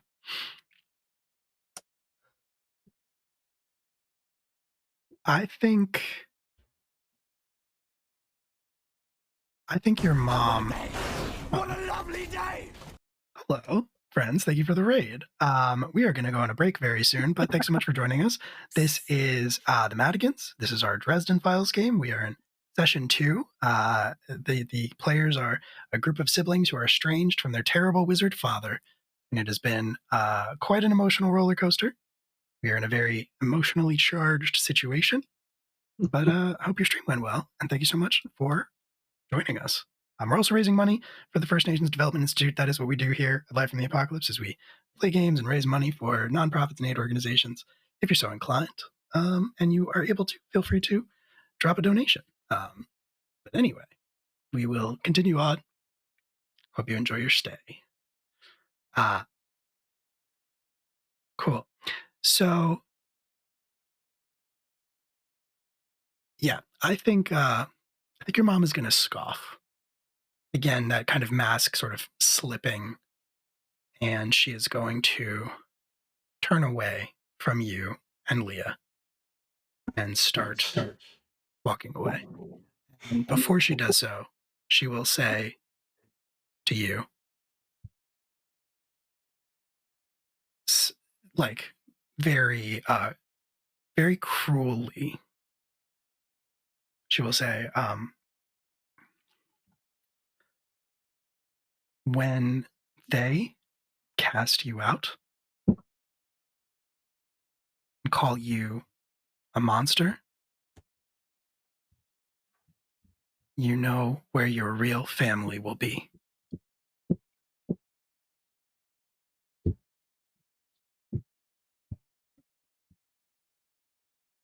So, yeah, Like, I think that's Leah was like holding her arm, but I think she's gonna like slip her hand down and like do the like takes her hand where like entwine fingers specifically and like squeeze really, really hard. Like,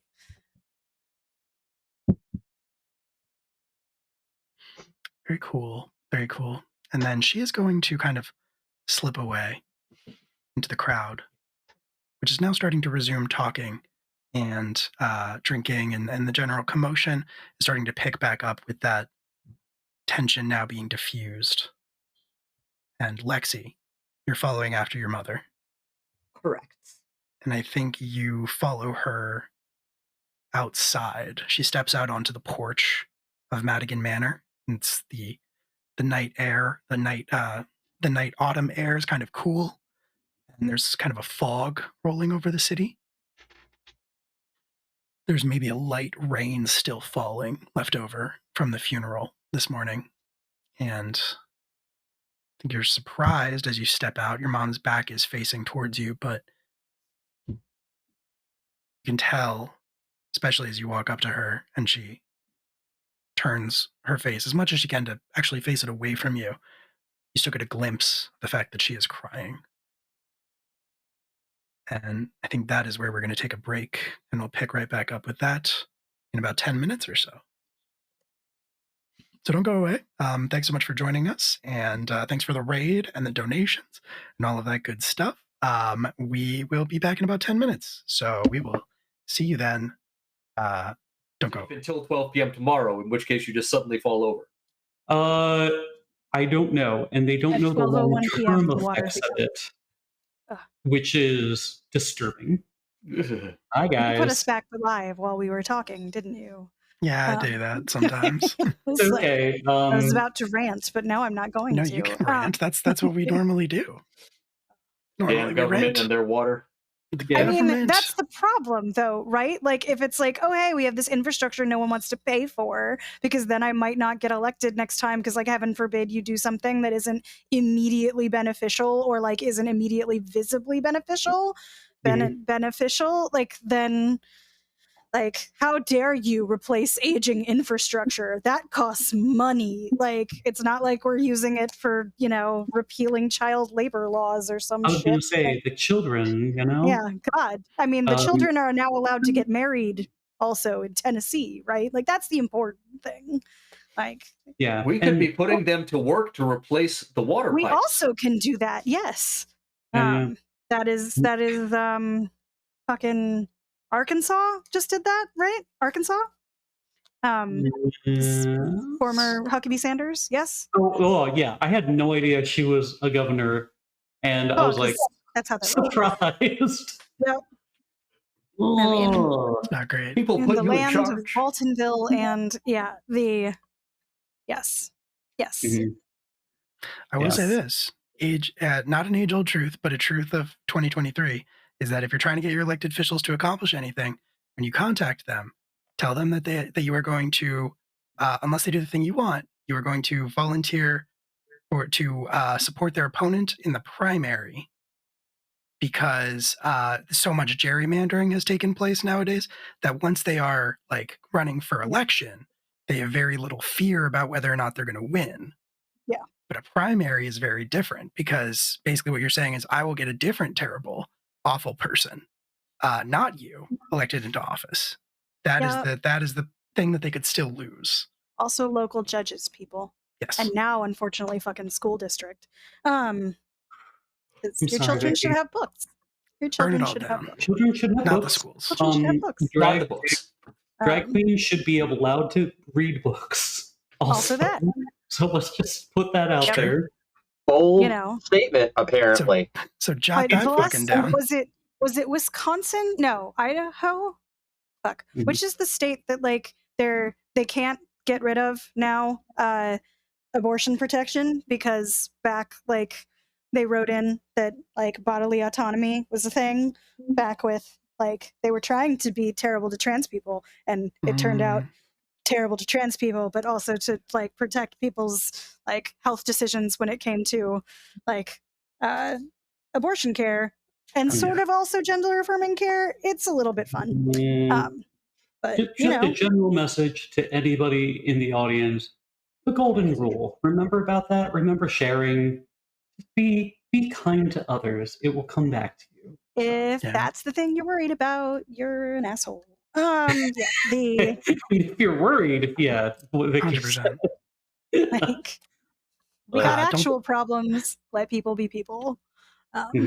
Hot takes. Don't be a dick. Yeah. Let drag queens read books. Water should be safe to drink. Children should read. Children should read. The vampire movies are a little overrated. I mean, that's my. Hey, speaking of vampire movies, let's get back to the Madigans, shall we? Let's get back to the actual imaginary vampires we actually care about. So it's true. A banana. You're a carnivore. Stop it. So, when we left off, Lexi, Jesus you'd Christ. stepped outside. All right, you're good. Oh, cat. Sorry. Where's the thing? The cat to your background. The cat vanished into your shoulder. And off into a brick wall. So. Sorry, I made the mistake of having a like thing that normally is not interesting at all to an animal that eats meat, and it was a little bit near the computer. How dare I? Yeah, we can't have things. I'm so sorry, Will. Yes, we can't have nice things. This is why we can't have nice things. I forgive you. I don't know if I'm going to accept Cricket's apology, but I accept your apology. She's not actually sorry. I know.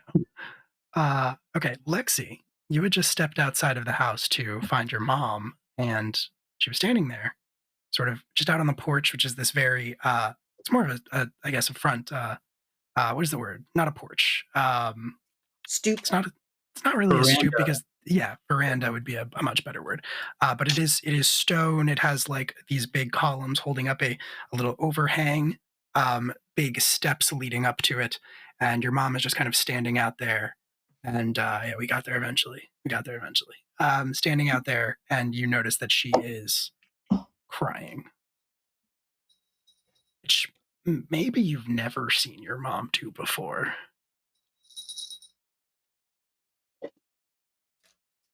Lexi is going to like just walk up and sort of like hug her mom from behind and be like, "It's okay. I'm upset about him being gone too." Interesting. I think I am fully expecting she's misreading the situation and being like her stupid optimistic self. That's very interesting. I'm wondering. I think that's really good. I think she is going to like immediately kind of shake you off. Like she's going to shrug her shoulder and move her arm enough that she kind of breaks your grip on. She's hugging you. And she says, "Let me go, Alexandra. What are you doing?" You just looked upset. I assumed you were, because it's Dad's funeral, and I mean you were married to him. I assume you just missed him, and I'm sorry. I She kind of like rubs the tears away very quickly, just like swiftly, one on each side with her sleeve, and she turns to face you. She says, "I stepped outside for privacy."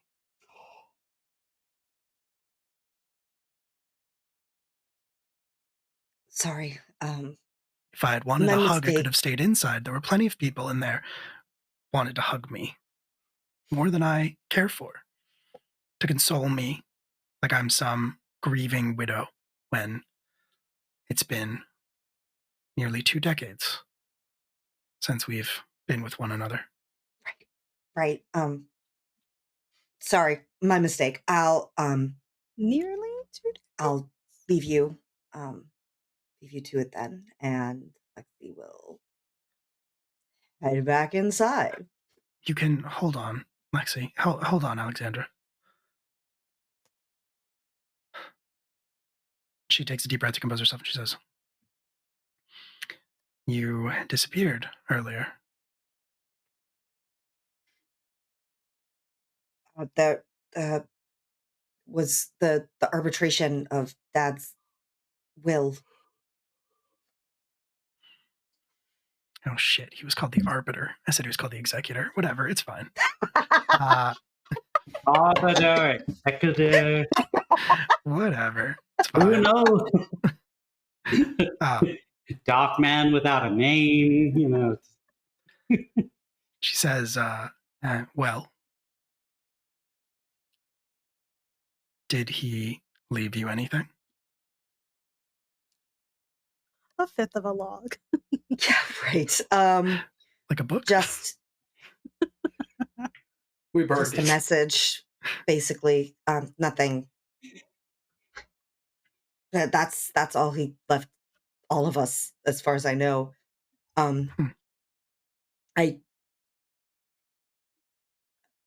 think that was it. Sounds about right.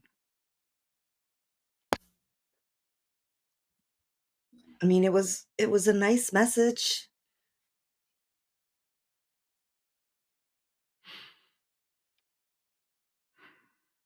I'm sure that it was. Dear.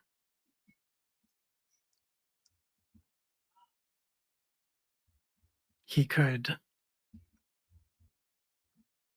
be convincing when he tried. Oh, but it was magic. Supposedly he couldn't lie in the message. So like I think it was sincere, honestly. It was magic. Yes, it was like a through the fire. We all got one. It was like a shade of things he said when he was alone in his study that just became a message for each of us.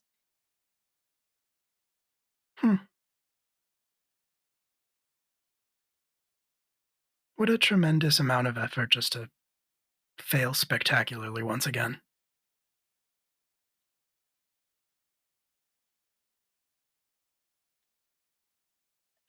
Mom, that's. I mean, I know he wasn't great all the time, but like, I don't know, aren't you not supposed to speak ill of the dead or something?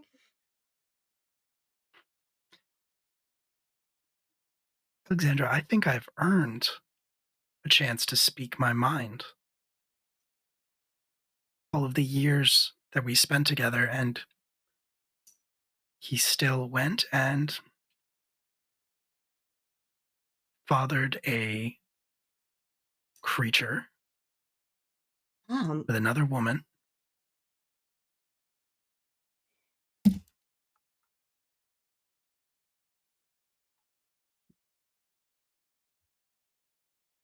Lexi, don't. You're not falling for their tricks, are you? I mean, I know they're the wraiths were not great people, but it doesn't seem like Ravenna particularly likes them either. I mean, is it really her fault that her mom and them did all of that back in the day? I mean, it's like you said, it's been 20 years. Like, what shouldn't it have moved on somewhat She can't now? help what she is, Alexandra. It's sad in a way. I'm sure she didn't ask for any of this. She didn't ask to be stuck with your father as an absentee parent or raised by a group of backstabbing, soul-sucking monsters.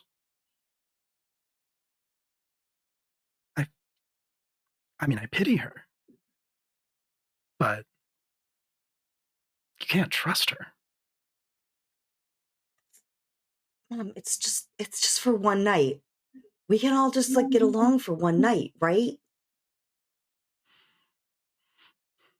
I think I will be leaving soon.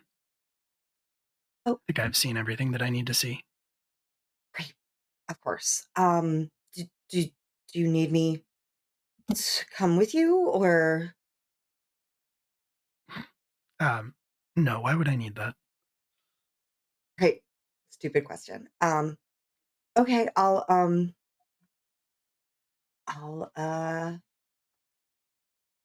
see you for dinner sometime then, I guess. Get home safe. And Lexi's just gonna now finally just sort of like scurry back inside. She will pause as she starts to step down off the veranda, and she'll say,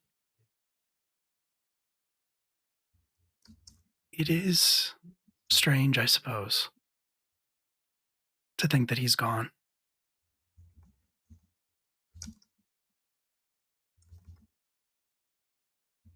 And as she says that, Lexi, roll another alertness. All right. Yeah, just for fucking grip it, baby. Slop that down, dude. That's gonna be a 4. Dude, crack one for the big boy. Thank you so much for the donation. This teacup just has a hole in the bottom.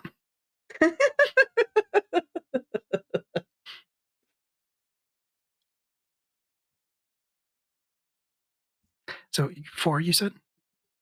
4, yes. 4. Okay, great. Then I think what you would notice, and let me just check on something real quick here. Nothing to worry about. Everybody just hang tight. It's all fine. Everything's fine. Using that whole reverse psychology. Yeah, nothing to worry about, guys. Don't worry about it. This is nothing fine. to worry Just about. roll Oh, you know alertness. what's embarrassing? Remember earlier when you were like, man, I should really get my dice for this, I guess. I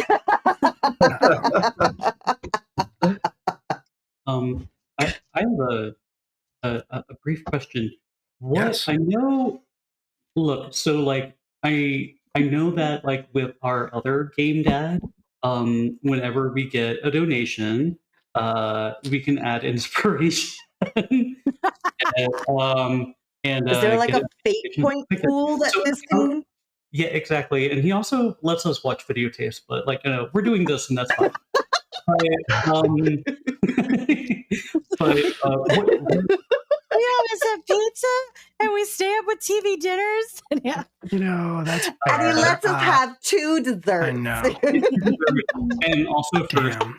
and then pizza. But what I'm trying to get to, what I'm trying to get to is, what to if we have a donation in like the kind of like in the stack, what do we use that for? Does that give us a +2, a reroll? Like, how does that work? I think it would probably be a fate point pool if we decide we want to do that. I guess I did say that I was your cool dad. Yes. That was I will say that was met with a lot of laughter and a lot of derision, so I don't know. Pretty sure if I remember correctly, Alex came into the room specifically to say that I was not the cool dad. So. You're absolutely votes in the channel. How cool is Will? But like, you're super cool. Andy, if you're watching this, we don't mean any of it. We promise. Please don't be mean it to us when you get back. Why did you do this? I don't like it. No, we can do that. We can just say that there's a shared fate point pool. I thought about doing something like that. I was worried that it would kind of mess with the like game economy of compels and aspects, but I'm down to give it a shot. Sometimes when we miss rolls and it's very dangerous, again, this is with our completely different other game dad. Yeah. Sometimes we get more donations when things are going poorly. Yeah. You certainly will. There are 2 parts about this I now don't like. As per the 10-hour combat we had over different sets. If chat is saying that I would be cooler if I made a fate pool, I guess we'll make a fate pool. I mean, who am I to, Thank you, OEX Geek, for siding with the peon players. Okay. I will say, Will, if you're worried about the game economy, I don't think this is the group you have to worry about not taking the chaos option just because we have enough fate points already. I'm not worried about it. We mostly abuse the pool in order to do dumber things. I was going to say that's fair. The other group forgets that it exists. Oh no, we fully lead into getting to do dumb things because we have our like plan B pool of like whoopsie daisy points. So stealing a magic car, for instance. Fair enough. Yeah, we can start something like that. I'll build something into the overlay for next time. I think for now, if somebody wants to note it in the Discord, I think we have gotten 3 donations so far tonight. I feel like that's Joe's responsibility because he just pinned our fake dads against each other. I think somebody else should do it. I'm just trying to help. Well, if nobody wants to do it, I guess they don't exist. I got to get this. Okay, cool. So with a 4, I do just have to check one thing here. Okay, cool. With a 4, Lexi, as you are standing there looking out at your mom, you notice out of the corner of your eye this like dark shape that detaches from the shadows on the side of the house and kind of starts moving in a very inhuman way towards the veranda. Mom, I think not now, Alexandra. I don't think we're alone, Mom. And she will kind of turn to look at you, very skeptical face, like she thinks you're overreacting, like you're being hysterical. But at the moment that she does that, this figure, this dark, shadowy shape, kind of detaches from the wall and leaps onto the veranda, landing in kind of a crouched 3-point landing, stands up, and you see standing there in front of you the form of Alexander Madigan. What? All like 6.5 feet of him. He is wearing very sort of shapeless, dark clothing, and he is pale like a corpse. He has these dark circles around his eyes, almost like bruising, but not quite. Skin has that waxy complexion to it. His hair is a little bit matted, a little too stiff. And he kind of stands, draws himself up to his full height, and he says, maybe not quite gone. We're gonna cut back inside for a moment. Yeah, I don't think there was going to be any intelligent response to that, so that's fair. In the back in the house, the party, if you can call it a party, has kind of continued on. I think as you are all standing around,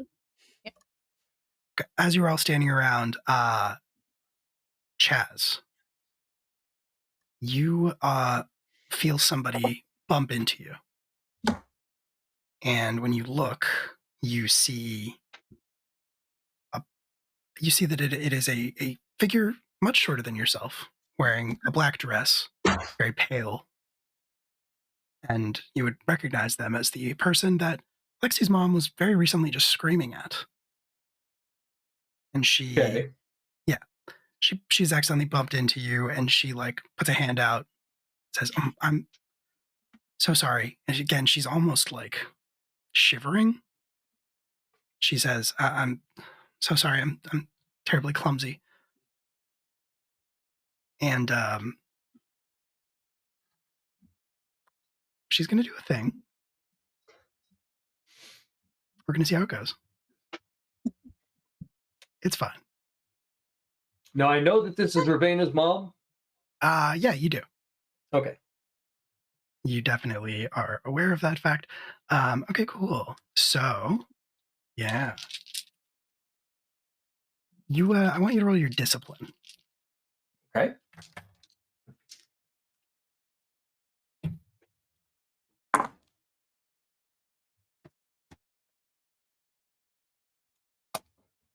Three. Okay.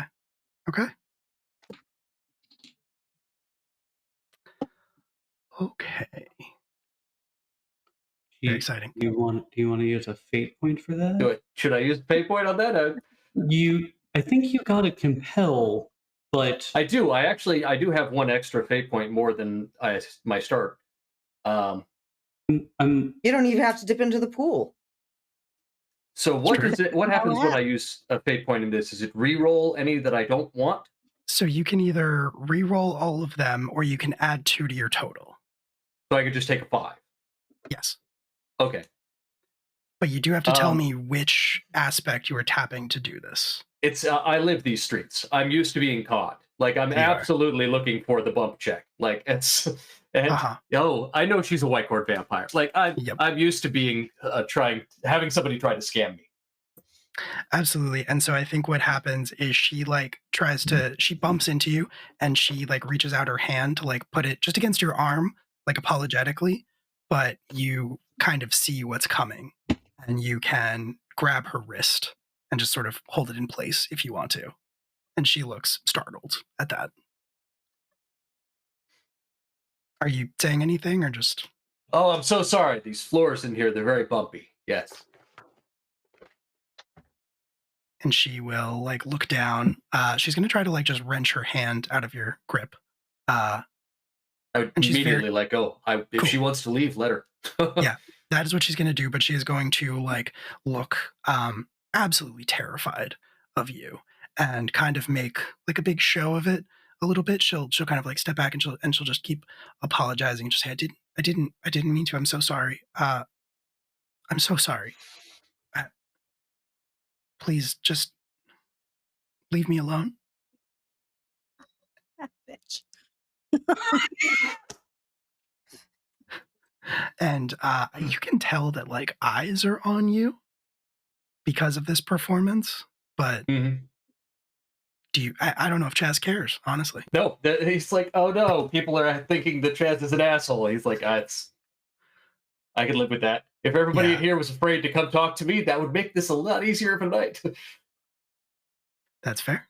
And so, seeing that she's not getting a reaction out of you whatsoever, she is just going to once again kind of just disappear into the crowd, I think. And Ravenna, easy to say, I think that, you're probably keeping tabs on your mom, so you'd see this go down.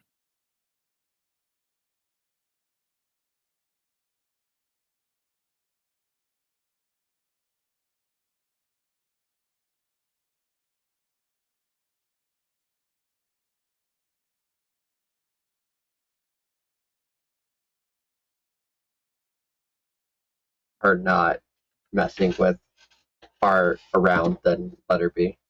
Okay. All right. And Noctis and Leah, are either of you getting up to anything during this time? I am still like assuming that Ravenna did not like take her hand back. I'm still just standing next to her, holding her hand. Okay. Yeah, maybe I've like grabbed a carrot from a side table or whatever. But yeah. I think Noctis would just like going through the motions. Maybe he's enjoying it like a little bit, because he's like, I know how to do this. I can take comfort in this. I can distract myself from what happened. But like he puts himself in like maybe he goes into like the great room, and a lot of open space. I imagine there's like it opens into the second floor. Maybe there's a mezzanine. And he just kind of like sits down with a bunch of other random people and just starts talking and like listening to stories. And he's like, this is how I remember my father. Like, this was one experience I had. Tell me more about your experiences, because as you know, and then he like kind of like looks back and forth and he's like, we weren't particularly close. He initiates the laugh, everybody else laughs. So I think he just kind of does that. And like what rando supernatural or mundane people are in here, that kind of thing. So he does that for a time and like, yeah. Okay. Like occasionally kind of like looks to see if he has eyes on any of his other family, but he doesn't take over. Are you actively trying to like get information out of this? Sorry, I have a siren coming by. Okay. I would say that would eventually probably be his hope. I think he is trying to distract himself. Okay. Unless you want to compel me otherwise. I don't think I need to compel you. I will say, I think I want you to roll with either contacts or presence, your choice. I will do presence. Okay.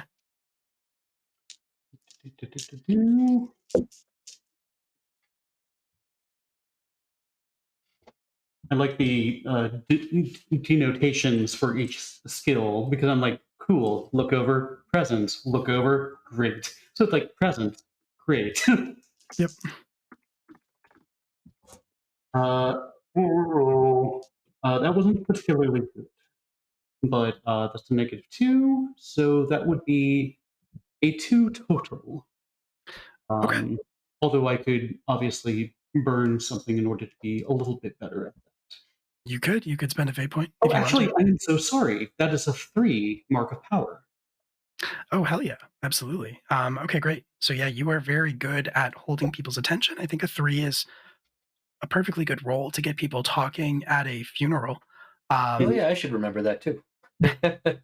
You were the one that prompted me to remember it, because in your first scene in the first episode, you used your mark of power. I'm like, oh, that's right. We have. Yep. So yeah, you I think you've kind of ended up pulling aside a fair number of what you are realizing are wardens are his fellow wardens from when he was like active. And Mhm. I think what kind of information are you interested in getting from this? He will say, he's like, my father, I think, was in a means of connecting with me. As I know, or at least you all probably know, how wizards can be and how close they can hold their tarot cards to their chests. And he says, like, he used to, I think, trying to connect me, would tell me stories about the beast that he the different beasts that he would hunt, the ones that he triumphed over, making himself like the White Knight and honestly the hunter that he deserved praise to be.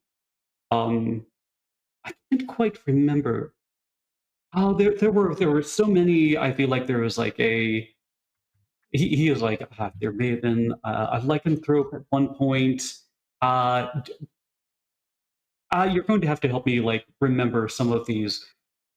You know that where I reside, so the beasties are there, but I know there it just runs the gamut. You probably, from the looks of you, have run into quite a few more than I have, and survived. And he like raises his glass. So he's like really schmoozing, making them feel proud of themselves. And Yeah. he's like, next drink is on me. I know they're all free, but next drink is on me for the person who can tell me the most dastardly creature he ran into. Sure. And I think at that moment, the one of them who is pretty clearly more intoxicated than the rest. He is bald and not particularly tall. He kind of has an unkind face and very like kind of unkind eyes to match as well. They're sort of a neutral grayish color, kind of like slate or like shark skin. Ew. And I think I mentioned he's bald. He definitely has a big, a few scars kind Mhm. of on his face, possibly more that you can't see because of the suit that he's wearing. But when you Mhm. ask the question about the most dastardly creature your father ever faced, he would kind of snort into the Yeah, just drink. fucking grip it and rip it, baby. Okay, well, Slop that down, dude. Shit, yeah, dude. Crack one for the big boy. don't think I didn't notice that you donated after we established that there was going to be a fate point goal. I think you'll also notice, though, based on my commentary, Yes. I donated when it was going to be that I reached the 50% mark. Yes, we have raised $1,000 for the First Nations Development Institute as of tonight. We are halfway to our goal. Amazing Nice. work, everybody. Thank you so much.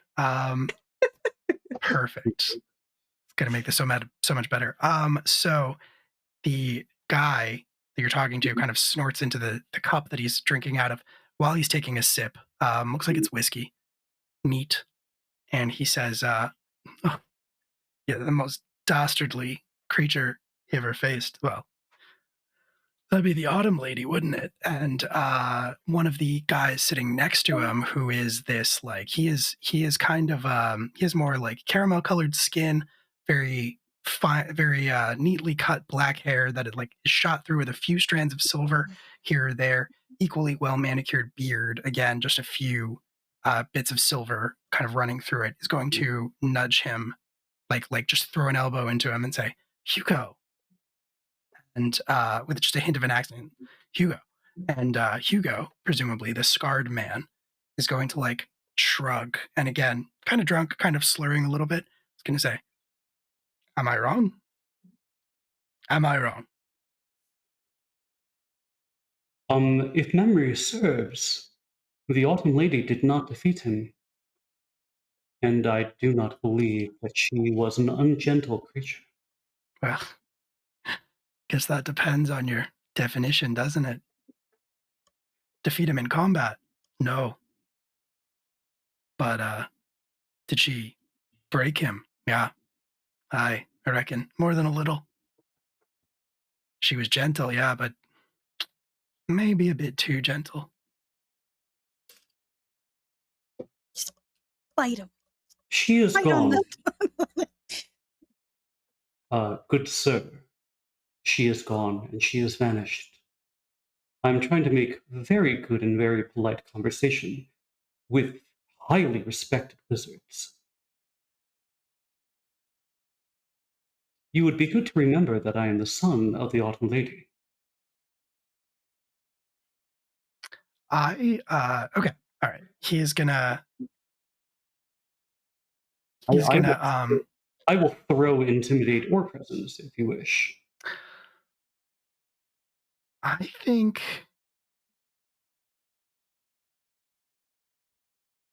okay. Here's what I'll say. He's gonna like look you up and down and say,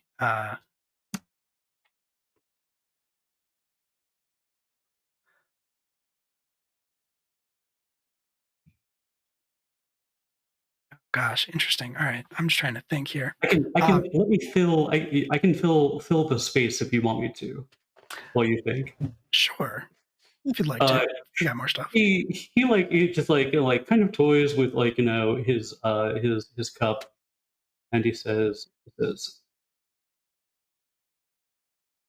I think that the wizards are doing a very good job. The wardens are doing an excellent job at keeping the true creatures of darkness that harm humanity and keep the autumn court, spring court, summer court, or winter court, even if you will, from being believed in, to have the imaginations of humanity run wild so we can continue to exist.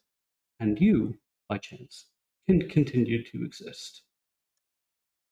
But I'm speaking of creatures of darkness, of ill intent. She was not any of those. And sadly, she is lost to the winds now. No one knows where she is or how to get to her. Unless you do, good sir. But this is in a celebration of the good deeds that my father did. And I know you were all there to witness them, and I was not. I would like to hear good stories of my father triumphing over evil. What you are suggesting doesn't seem to fit that description, does it, sir?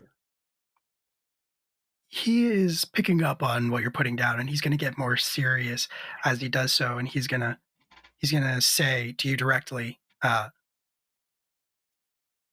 Autumn Court always was a strange breed, and maybe she wasn't quite as gentle a creature as you think she was. And I am going to, at that point, offer you a compel. Please do. If you mess with my family, you mess with me. Oh, whoops. And if you'd like to accept this, I will absolutely accept an intimidate check, but it has to be intimidation. It has to be intimidation revealing yourself in your full Lord of the Autumn Court glory. Whoops. You don't have to attack him. because you're But you already have marked to. by power. He did right? just offend your. He did just insult your mother at your father's funeral. Uh-huh. That's the Yes. worst thing anybody. Well, almost the worst thing anybody has done here. Yep. So we're talking about like a do not take me for a conjurer of cheap tricks kind of thing here. Got it. I will accept. Noctis, hands his cup to somebody else. He doesn't care who. It's a very hold my beer kind of moment. And he rises to his full height and seems to be a little bit taller and fill up a lot more space than he actually originally did. From nowhere, if candles are lit, they blow out. The long coat that he has billows, and it's one of those weird effects where you're like, oh, I'm going to use the paint bucket in MS Paint to fill in everything to look like the background of I don't know, an autumnal grove or something like that. that is there, but like his coat starts billowing. His eyes grow darker around like the entirety of his like eye sockets. Uh, Even though he's like kind of like tan-ish, like he gets a little bit more sunken and kind of like skeletal. His eyes grow kind of like wide, and the irises glow like this hot molten gold. And his dark red hair like flares around, and just leaves from nowhere in particular blow throughout the entire room. And he says, "You must watch your words in front of royalty, you fool. At my father's funeral, you insult my mother's name, and I was just here trying to enjoy myself and to placate a simpleton like you." And like hovers just slightly, like 2 inches above where he actually should be standing. So things maybe fall over, glasses probably shatter, that kind of thing. The room grows darker, and people feel a little unsafe. They sure do. Please roll intimidate. You got it. I feel like Leah and Ravenna are just kind of sitting there being like, snaps.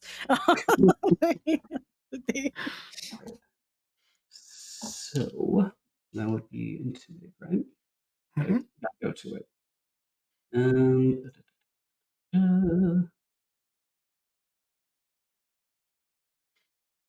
Okay, so that's 4.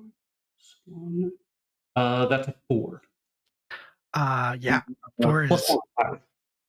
Oh, 5. Okay, yeah, absolutely. 5 is great. I'm sorry, 5 is superb, which is kind of the best that a human normally can be at something. You are not human, technically, but you are still very intimidating and very scary. And I think he almost falls back out of the chair that he has been like sitting in and will kind of back up away from you. His eyes are wide and he looks pretty terrified as he does so. And he continues to kind of retreat away from you. The dark haired warden is very handsome, will kind of reach out and gently put a hand on your arm from where he is sitting. He doesn't look particularly concerned, but he will say, "That is enough, Lord of Autumn." He gets the point. Noctis, like for a moment, like people who are very, very perceptive may see it like there's like a shock of like a child being caught, like, with their hand in the cookie jar, but like quickly like fades, and like he like steps down from the air and like dusts himself off and like looks over at the man and like plucks an autumn leaf out of his drink and says, "My apologies. You Just were, done. you were within your rights. I haven't had the pleasure." And he looks more human now. Sir Oliveira. Cesar Oliveira. Caesar, the name of the king, or emperor, if you will. One time. Thank you. Leah's gonna like drop her voice, so it's like hopefully just Hugo dude hears it. But they're like, which of the laws of magic were you enforcing by being rude?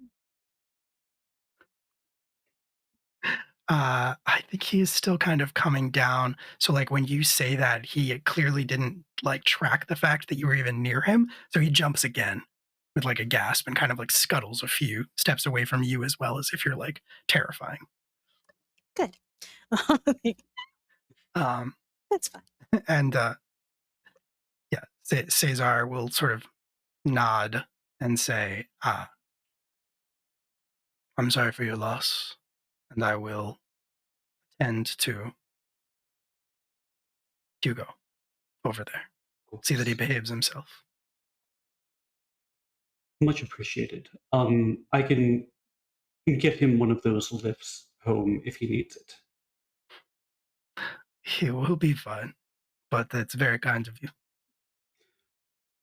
Cesar, when things clear out, I would love to have a word with you.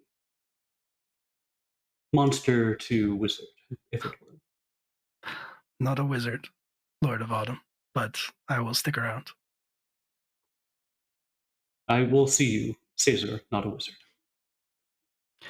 And he will like go over to the one who actually is a wizard, the one who is a warden, Hugo, and will say, "Come on, soldier, on your feet, let's go," and just kind of lead him away. He's like babbling a little bit about like the things he saw in the shadows, and Cesar just kind of nodding along, like, "Yeah, no, that sounds terrifying. Sounds awful." So and Cesar's speaking not a of, warden. doesn't appear to be. At least that's not what he said. Real quick, I had a thought.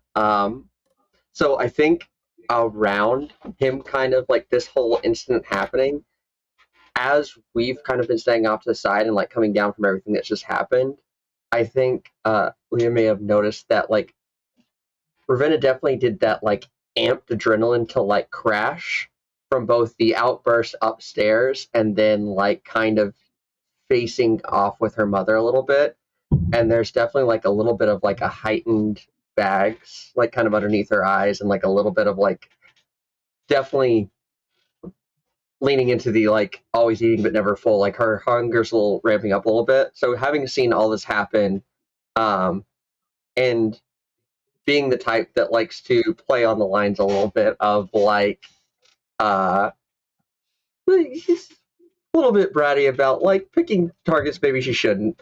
I love where this is going. Please keep going. I think she's gonna like kind of squeeze the hand that's being held and then kind of pull her hand out and wander over towards Hugo and just kind of like start to cozy up a little bit of like, oh, that must have been so terrifying for you. So sorry. I can make sure he gets taken care of. But you seem like you were having a great conversation with my brother. Let me take care of your friend here.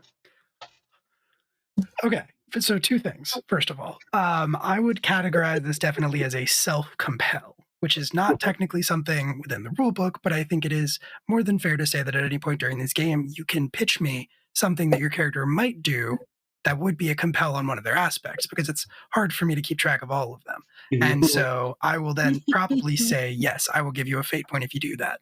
And in this case, you're definitely self-compelling yourself.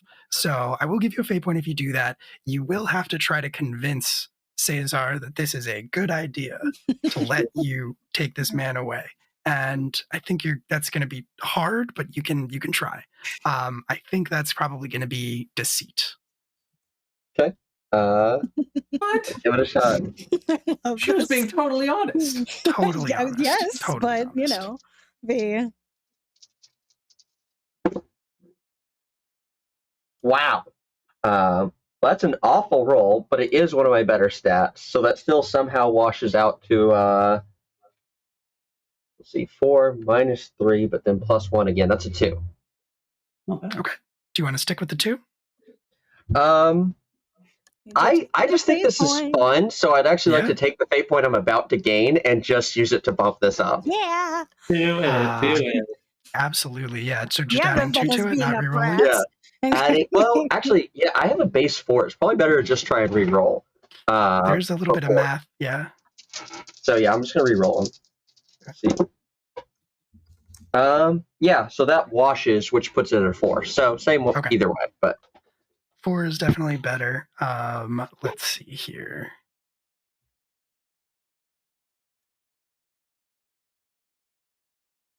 Okay. All right. With a 4, he will say, oh, that's very kind of you. I will come find him in a bit when I'm ready to leave. We'll be right here. No worries. Okay. And he will leave you with Hugo, who I guess you're just going to kind of spend the next period of time kind of just ambiently feeding off of the amount of fear that he is feeling. Leah I was Oh, yeah, go ahead. Sorry. Sorry, I did not think of it as fear feeding. I did not. Oh, okay. It was more trying to like actually shift his mood back in a positive direction and just kind of be cozy with the drunk guy. It was Okay. not. That was fear that is was what I definitely was like thinking too. Like I was like, she's Yeah. gonna find a closet. I mean, Yeah, A no, it's different definitely kind more of. just he's drunk Yeah. enough to run his mouth, kind of like, and let me try and spin the mood back into a positive, considering that there was just kind of like an outburst, and also probably not the best to leave the situation with a warden. Primary thing being remembering how much he got embarrassed by, Yep. Noctis. So. Absolutely. Unless he's operating on state-dependent memory, in which case he won't remember. And I think that makes a lot of sense too, because I think probably throughout the rest of the next period of time, Cesar will probably check in periodically, and he has a lot less cause to be suspicious if Hugo seems like he's in a great mood and having a great time sitting there talking to you. So yeah, it's definitely like she kind of cozied up with him, and I'll take care of him, and yeah, okay, cool. Leah's gonna like that's happening. Like half cover her ears and be like, "She's my sister." It's like, and then like walk over to Chaz, like, na. Like, how did you see that? That was fun. Like, I see nothing. Well, speaking of horrors that we see in the shadows, back outside on the veranda, Lexi, you have just seen this dark form rise standing up, and you see the clearly dead form of your father. And your mom kind of turns at the same time and sees the same thing, and she takes a step between the two of you. And she is going to put a hand out and like protectively in front of you and say, "Lexi, go inside." But it's Dad. Something's wrong, but it's Dad. Alexandra, don't be stupid. It's clearly not. Well, if it's dangerous, then you need to come inside with me. And in the time that it takes you to say that, I think the creature that looks like your father, maybe it is your father, is going to kind of take advantage of her temporary distraction and rush forward and kind of knock your mom out of the way. Yes, he is going to do that. So she is kind of going to be sent sprawling a little bit. She's going to slide across the tiles of the veranda, and her head is actually going to kind of crack against one of the pillars that is standing there. She is not unconscious or anything. You can see that she is moving and she is making noise, but she does kind of seem to be dazed out of it. And you are now kind of just facing this version of your father who just moved supernaturally quickly and basically just backhanded your mom across the veranda. I think instinctually Lexi is going to like almost fall a couple steps back and try to quick veil herself. Okay. Yeah, you can absolutely try to do that. You're doing one of your rotes, correct? That is one of my rotes, yes. Okay, cool. So mark a mental stress, because I'm pretty sure it's within your conviction, right? Yes. Okay. And then you don't have to roll discipline, so what's the strength of the veil? It is automatically a 3 shift. That's the strength, right? 3? Yes. 3 shift. Perfect. Okay, cool. So then we are going to see if that holds.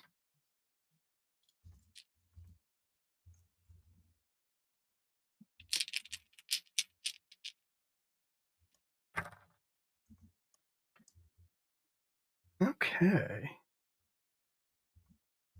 Yeah, all right, cool. So with 3 shifts, does this involve any of your like focus items or anything? Not for the rote, no. Okay, cool. And then so what does it look like when Lexi does magic? Do you do like trigger words? Do you just kind of manifest this? How does it work? I think for her that is like the one point in her favor. Obviously, she was never particularly powerful as far as what her parents would have considered, but the one thing she had in her favor is that when she does magic, it's almost like innate, like there's zero intention to it. It just sort of happens. So in her case, especially with the veil, which is kind of like one of her main tricks she does, it's almost the only thing you see that's like her trigger for it is that she just shuts her eyes like really tightly for a minute. And you do that when you open your eyes back up. Alexander Madigan is crouched down and looking directly into your eyes with those cataracty, shadowy, like, eyes of his own. And he's going to say, "Why did you think that would work, Alexandra? You've never been particularly good at anything."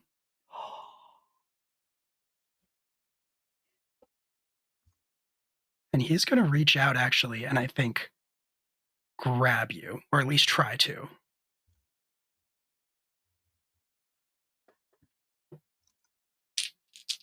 I think Lexi's gonna scream. Very fair. Very fair. So he's going to try to grab you. You can roll to avoid this if you want. You can roll athletics. Sure, why not? It's okay. If you don't have it, you just roll it mediocre. I know, it's just like, oh, good. Also, thank you for the follow. That'll actually come out to a -1 on that athletics check. Look at that. You start to scream. Oh no, I'm letting this happen. I know that there's fate. Okay. You start to scream, and the hand that was kind of inching out for you just like blurs forward all of a sudden and wraps around your throat, but it doesn't cut you off quite quickly enough. So your scream still escapes. And I'm going to say that Noctis is preoccupied. Ravenna is preoccupied. Leah's preoccupied. Chaz happens to be standing right by the front window, and you hear a brief scream from outside. Yeah, the guy with the superhuman speed is going to run outside because he heard his sister scream. Yeah. Perfect. That is another zone. But you can, part of like having super speed is that you can cross zones very, very quickly. It's actually probably like 2 or more zones. And zones are kind of just the like conceptual way we do distance and movement in this game. A zone is basically anytime there is like an obstacle between you and the other thing, whether that obstacle is distance or a wall or a door or something like that. But you have superhuman speed, if I am not mistaken. And supernatural speed. Supernatural speed, sorry. And so you can cross 4 cost 1. Yeah. Right. You can cross a bunch of zones, if I remember correctly. So you have no problem. You just kind of like are standing there 1 second, and the next second you are standing out on the veranda, and you see the same sight. You see a very disoriented looking Melissa Vervain lying on the ground, kind of trying to get her bearings. She's looking up. I think she's like kind of weakly saying your name, Alexandra, and like putting out a hand to try to help you, but like she's not there enough to do magic, clearly. And your sister, Lexi, is kind of being held up by her throat by this image of your father, this dead image of your father. I am going to say that, what did you rolled a -1. Right? I rolled a -1 on that athletics check. Cool. Then you are going to take a 4 Lexi stress. is not known for her sports skills. You're going to take 4 stress from physical, this, yes. Yes, this hand tightening around your throat. And when it comes to stress, like the 3 button is 3. Yes. So I just have to fill in my 3 and my 1 and pray that Chaz takes over from here. Got it. I mean, then you start taking consequences. You're not actually hurt yet. You're just kind of stressed. This is like the part in like a Buffy episode where like people take a bunch of punches, but they're okay in the next scene. Got it. Okay. Yeah, Exactly. except I'm definitely one of the like civilians in Buffy who literally can take one hit before they start taking hits. You know, I mean, he seems undead, and you are a photomancer, so it's a thing. It could be a thing. It's like But that. Chaz, you I have don't know what you're supernatural. But Chaz, you have supernatural speed, which basically means you get to go first, unless somebody else has supernatural speed, and that is Unless not somebody the else case has here, paranormal speed, I think is what Right, it says. Yeah. Yeah, mythic speed is the next one. but Mythic yes. speed, thank you. Yeah. He's so going you to can- dive tackle him. That's it. The thing was, he was going to. Chaz doesn't have high might; he has high athletics. He's going to try to roll him up. He try to somehow get a hold on this man's legs so that he's going to stay here, because I don't know what the fuck this thing in my dad's body is, but I have questions for it. So he has knives out. He's going to try to get him to drop his sister and try to bind him. Okay. I don't know if you want weapons or athletics, but they're the same number for me, so. I would say athletics in this case. Okay.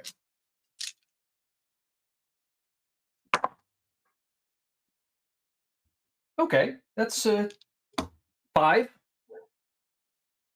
So it's, yeah, a +1, a -1, and 2 zeros. Yes, a 5. Fantastic. All right. Perfect. So,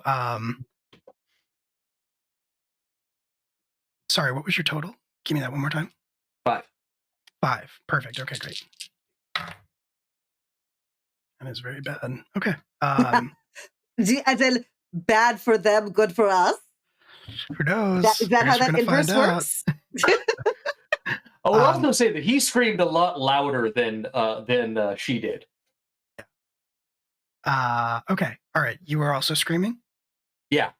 Okay, perfect. Then yes, yeah, absolutely. You can you cry out, you scream.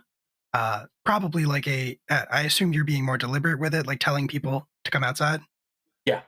Okay, cool. Probably just yelled Noctis. Okay, cool. I love that, actually. I love this idea that like Noctis is like your ear is like specially tuned for this kind of thing. yeah. Twin powers. Yeah. We'll get to this in a second. But in the meantime, yeah, you absolutely tackle this version of your father off of Lexi. Lexi, you get dropped. So you fall like maybe a foot to the ground unceremoniously, but you're not hurt or anything like that. And you look over and you see that your brother Chaz is kind of wrestling with your undead father on the stairs. I'm going to say you're kind of like halfway down the stairs and kind of just wrestling with each other back and forth. The rest of you, I will say at this point from inside, have heard Chaz from outside just yell Noctis. And Noctis, I think you in particular, your ear again, kind of highly tuned for this. And yeah, so what would the three of you like to do in that situation? Noctis, like, hurriedly, but very, very composed, like, will, like, push people out of the way and just, like, make his way through the crowd. And if he sees his siblings, like, you just, like, there's a moment, it's kind of like time slows and, like, the black with, like, gold irises kind of, like, stare into their eyes, like, hey, she's going down. And, like, makes his way out to the veranda as quickly. You don't have inhuman speed, right? No. Okay. I could walk between worlds, but I don't think that would help now. No, probably not. So you're gonna move through. I'm gonna say it's 2 zones. So the way that zones work, again, you can move through one on your turn, and then you can still attack if you reach your destination. But the attack is at a -2. It's called a supplemental action. So you are going to have to move through a zone this turn, and then a zone on the next turn. But then you'll be outside, and you can attack if you want to, or do some other action. Could I use like athletics in order to go a little faster? That's a good question. I will say sure. I will let you try to do that. Okay, I will give it oops. Sprint is a thing in this game, right? For It a is, roll yeah, actually, or a measurement, or I'm looking at that right now. because I remember for supernatural speed, one of the bonuses is I get +4 to sprint. Right. Whatever that Yes. Okay, cool. Oh, page So 212. There it goes. roll athletics, if you don't mind. Yeah, it's a 3, Cool. which isn't bad at all. Yeah, from my that is understanding. that you are attacking a difficulty of mediocre when you sprint. So you can move 3 zones, which means that if you are sprinting through the house, you can get outside in 1 turn. Absolutely. Okay. So he like glides long and tries to make his way, but also tries to alert his family unless they haven't heard the scream. Absolutely. Ravenna, are you leaving your Yeah. dinner date? Yeah. No, it's definitely like, here's that, and immediately it's like, oh, I'm so sorry, dear. I must be on my way. And like shoves him into a chair with a cup of water in its hand and like is booking it the same direction. Perfect. Okay, Very great. like his shirt cocked at an angle, ruffled hair kind of stuck in a chair, kind of woozy with a cup of water and running for the door. And I do have the inhuman speed if it's relevant. Yes, yeah. So I think you are fine. I think you will still need to roll to sprint, if I am not mistaken. Okay. Yeah, I was trying to find that to refresh myself on it, but I hadn't found the page. It's all right. 212 or 213, but Quick correction. I need to write stuff someone in the down on chat this also sheet. dropped a thing. yeah. I need to write stuff down on the sheet better. Supernatural speed also gives me +2 to athletic rolls, so that was a 7 on my attack. Very nice. Very cool. Love that. Also, Nice. just putting it out there, that is in the Google Sheet character sheet. You can just plug your powers on in there, but you know, I didn't mess with it because you said it was mostly for the spellcasting stuff, so I didn't mess with it. Very, Jimmy has made a thing. Yeah. very detailed. Like if you need to look at your skills, it's all there. So thank you, Will. Yeah, no, all good. I feel like you need to put that on like Itch.io and get yourself some kudos at least. I think I tweeted it, but that's okay. I definitely meant to do all that in the 30 minutes of extra time I expected to have before the session starts if I hadn't, 6 o'clock. All good. But sprint check, which is athletics? Yes. Okay. With a +4 if you have inhuman speed. Which you do. +4? Yes. So you'll be able to do this no matter what. Inhuman or supernatural? Yeah. Oh no, I'm sorry. I have supernatural. Never mind. I think it's inhuman. +2 for inhuman, I think. Yeah. Yeah. But unless you roll really badly, you'll be able to cover 2 zones, basically. Yeah, I already have a +2, so it's a total of +4 whatever I roll, which is a -1, so still a 3. Okay, perfect. Yeah, you can absolutely get outside, and that is you're also outside. Leah, are you also hustling? Yes, we're gonna hustle. So I just had to look up my thing. Just a family of hustlers. That's us. We came by it honestly. Do 1, 2. That's a fail. 4. Yeah. That's okay. 4. Perfect. 4 is going to be plenty. You can also get outside. So all of you are now gathered. You have sprinted as one, except for Noctis, who has glided. Glid is not a word. Glid. Yeah. Glid through the house. Yeah. And so we're going to stick with slip. Yeah. Yes, as one does with beer. Yeah. So all 3 of you are now on the veranda, and you see the same sight of Chaz wrestling with a figure that at first you are like, what is that? And then you get a better look at its face, and you recognize the face of your father, Alexander Madigan. Except dead and weird. And now we're going to have to figure out initiative for everybody who is gathered here. So once again, Chaz goes first, no matter what, because supernatural speed.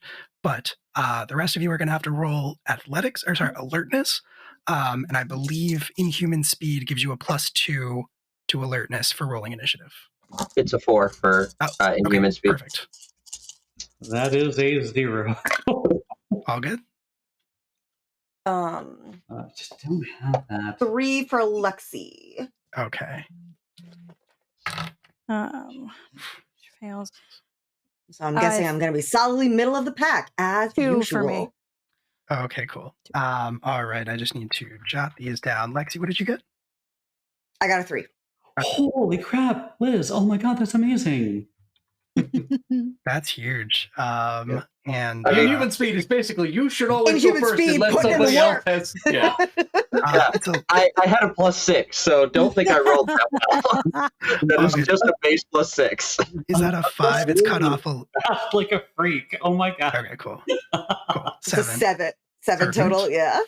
Lexi has a 3. Leah has a 2. Noctis had a 1. A 0. A 0. goose Right. egg. Sorry. As I didn't mean balanced to- as the autumn leaf. I know, it's fine. So I didn't mean to rub it in. he's arriving, assessing, and making decisions in accordance to his court. 100%. Chaz, you get to go first. You are you managed to get like the upper hand for a moment. You're kind of on top of this thing. What would you like to do?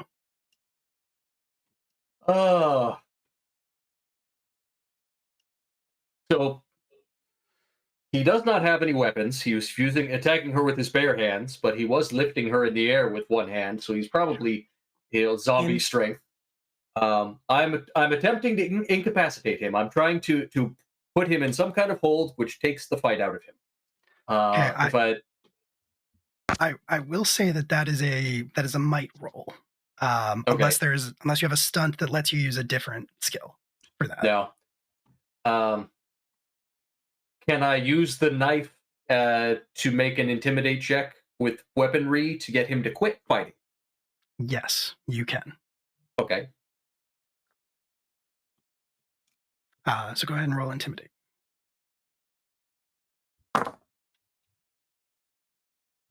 Okay, that's 2 6s and a 5, and my skill was 5, so that's an 8. Holy shit. Okay, very cool. Yeah. And I don't think the 3 does anything, but yeah, that is true. But interesting. Very What cool. are you attacking with, Chris? I was trying to make an intimidate check with weaponry. Because I'm using the knife to do it. I don't know if I would get the +1 social skill for marked by power, but do you have the axe I gave you? I saw you made the comment that I had the axe, but I said I dive tackled him, and so I was like, okay, I wouldn't have had the axe. Probably would have dropped it. Okay. 100% into it. Okay, cool. So you put the knife to this thing's throat, and it is going to stop moving, at least temporarily. But it is kind of like wheezing a little bit. Like it is trying to like catch its breath, and its chest is heaving, and it is looking at you with just pure murder in your father's eyes, even as like milky and cataracty. I was a teenager in this house. Yeah. It's definitely the same look you got the night you crashed his car. Yeah. Unmistakably. But he is at least temporarily going to stop fighting back against you. He is intimidated. Ravenna, you kind of take all of that in. You're next. Do you want to do anything? I mean, it's still in this form is still in pretty good shape, right? It's just currently intimidated. It looks dead, but has not been like further injured. Yeah. I mean, if it's already restrained, I think she is going to walk up and just kind of walk up to it and go, you know, when you took that form, I don't think you realized how much that'd make me enjoy this. And then she's going to just reach back and punch it in the face. Fantastic. Roll fists against like a mediocre difficulty because he cannot defend while he is restrained. God, the thing with fate is that I always roll like shit. Well, that's what every fate time. points are for. I think I may have to because that That would get it to a 0 with my modifier. And is that including inhuman strength? So inhuman strength seems to just affect the damage, it looks like. Oh yeah, it's a weapon rating. I forgot. Yeah. We do have a pile of 3 fate points, and I think you have a compel from last game. Can you pile on fate points, or can you only use 1 per? 1 per. Oh, I just have to beat a what? What'd you say I had to beat, though? Mediocre. Anything you do over that is going to be translated into stress, along with your weapon rating from inhuman strength. So plus 0, basically, you need to roll over a 0. So I'm at 0, so I can just spend a fate point to bump that up to a 2. And then I get the +2 from inhuman strength, so that would be a total of 4, which I'm fine with doing that. And I mean, my body as a weapon seems appropriate. Yes. That does seem appropriate. So you kind of just haul back, punch him in the face extra hard with vampire strength, and he's going to take your fist count for weapon 1, thanks to inhuman strength. I think 2. Let me double check. I was just on that page. I swear I was just on that page.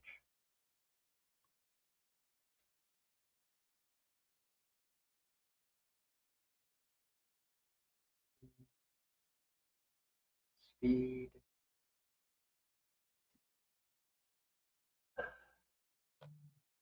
I said it before, but I do not love the organization of this book at all. That's fair. There it is. With attacks that depend on muscular force, you are at a +2 to damage, increasing the stress dealt by 2 on a successful hit. Cool. So yeah, basically weapon 2. And so we're looking at 4 stress. Okay. Cool. He is going to take 4 stress. His head knocks back against the concrete. He's going to, honest to God, hiss in displeasure and anger. But before he can do anything, no matter what it is he wants to do, Lexi, you're up if you want to try to do something. I mean, I think Lexi just got dropped from being held up by her throat. I think the first thing she did is sort of collapse to her knees, coughing, and then she's actually just gonna run to check on her mom. Okay. Very cool. I like that. Why don't you try to make a scholarship roll to help your mom? Yeah, sure. Why not? Why suddenly start being useful to my mother now? That's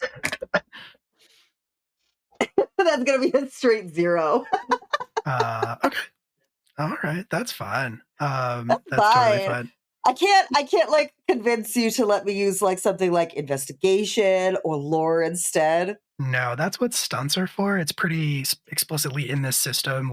You have to roll the thing that you have to roll unless you have a stunt, because that's what stunts do. Yeah, fair. So you're stuck with scholarship for now. For 0. You can take stunts between sessions. So if Lexi wants to brush up on her first aid and take a stunt for that, but you can. But for now, yeah, you try to help your mom, and you lift her head up. She immediately cries out in pain and waves you away. In clear disappointment. Even concussed, just so disappointed. And Leah, it's your turn.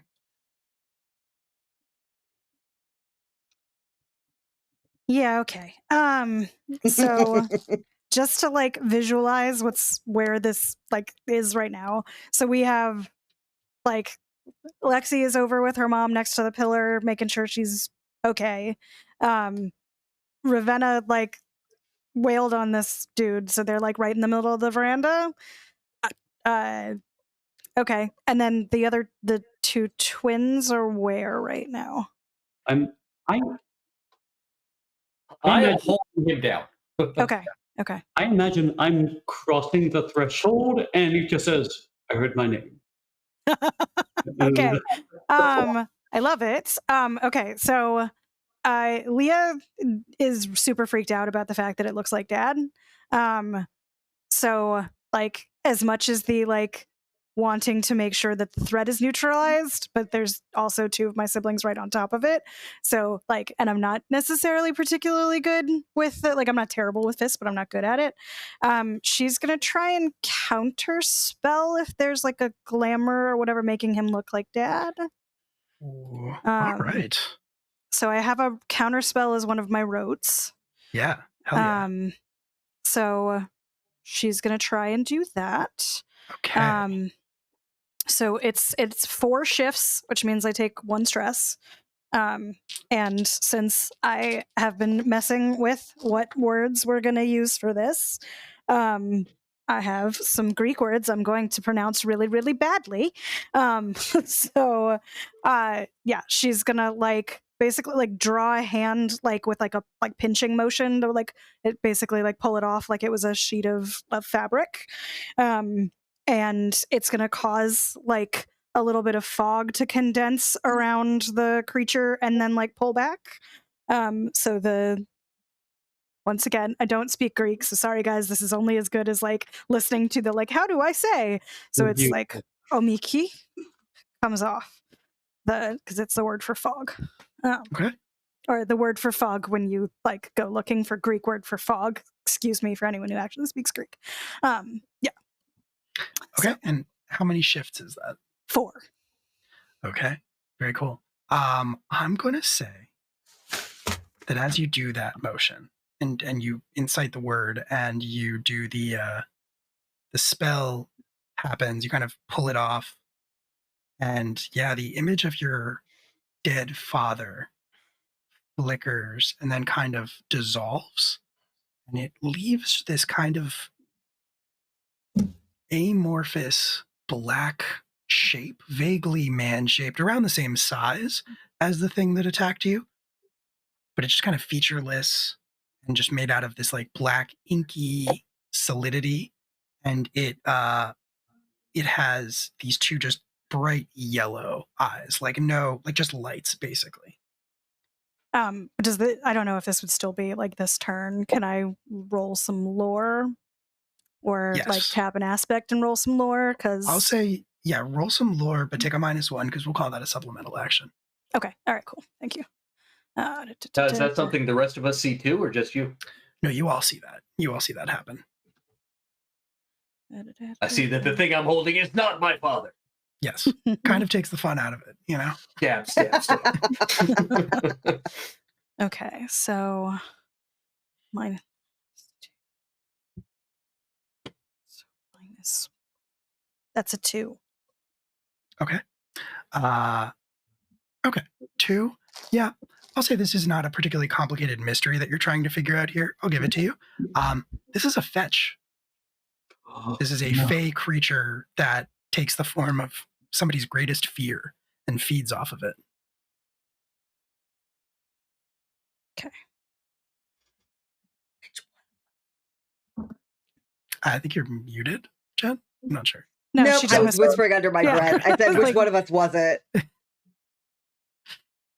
Well, we know it wasn't Jazz because it feeds off your greatest fear. Might have been your mom. Not the I was going to say, it greatest could have been you or desire. your mom, yeah.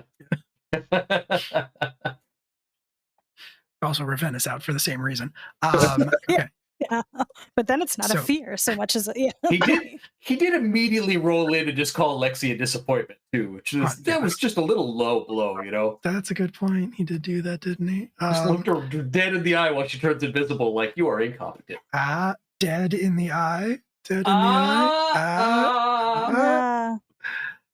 Okay, I'm going to assume that's Leah's turn done because you did an action and a supplemental action, which means that actually it is now this thing's turn. And fuck. Okay. It is actually going to take this opportunity. It looks around with these yellow eyes, this dark shadow body. And its eyes don't fall on any particular one of you. Not that it's easy to track them, considering that they're just lights. But they look around and they say, in this sort of distorted, disembodied voice that no longer sounds anything like your father, the sun will set and then it is going to actually shove its head against the blade of Chaz's knife, which is going to burn immediately the second it makes contact. And this thing is going to melt away as its head falls free. As its head falls free, it is going to melt away into sort of roiling black inky shadows that then sort of dissipate into smoke. Cool. Ew, ew, ew, ew. Is my knife dirty at all? No. Okay.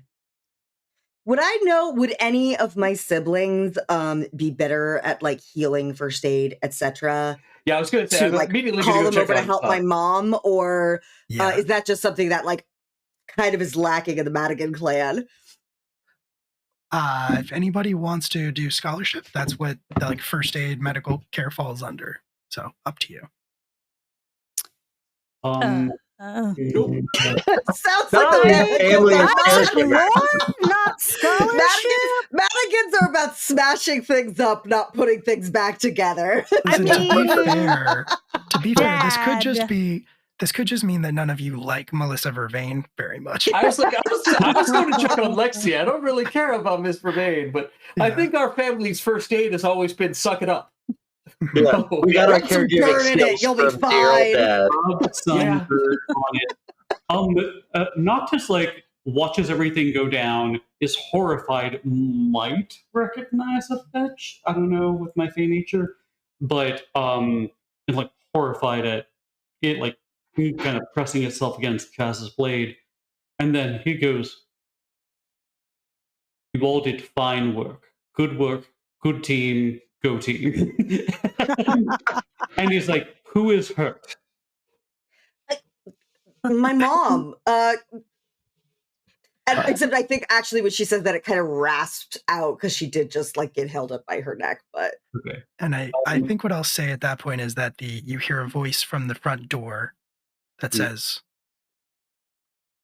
"Is she all right?" And you look over and you see Cesar Oliveira standing there. He looks down, kind of answers his own question, seeing your mom lying there completely out of sorts, and looks around at the rest of you and says, "Bring her inside." Where were you? Where's Hugo? This is his job. He was Hugo looking was after occupied. he was looking after a drunk friend, and like looks at Ravina and goes, like calculates and like kind of shakes him off.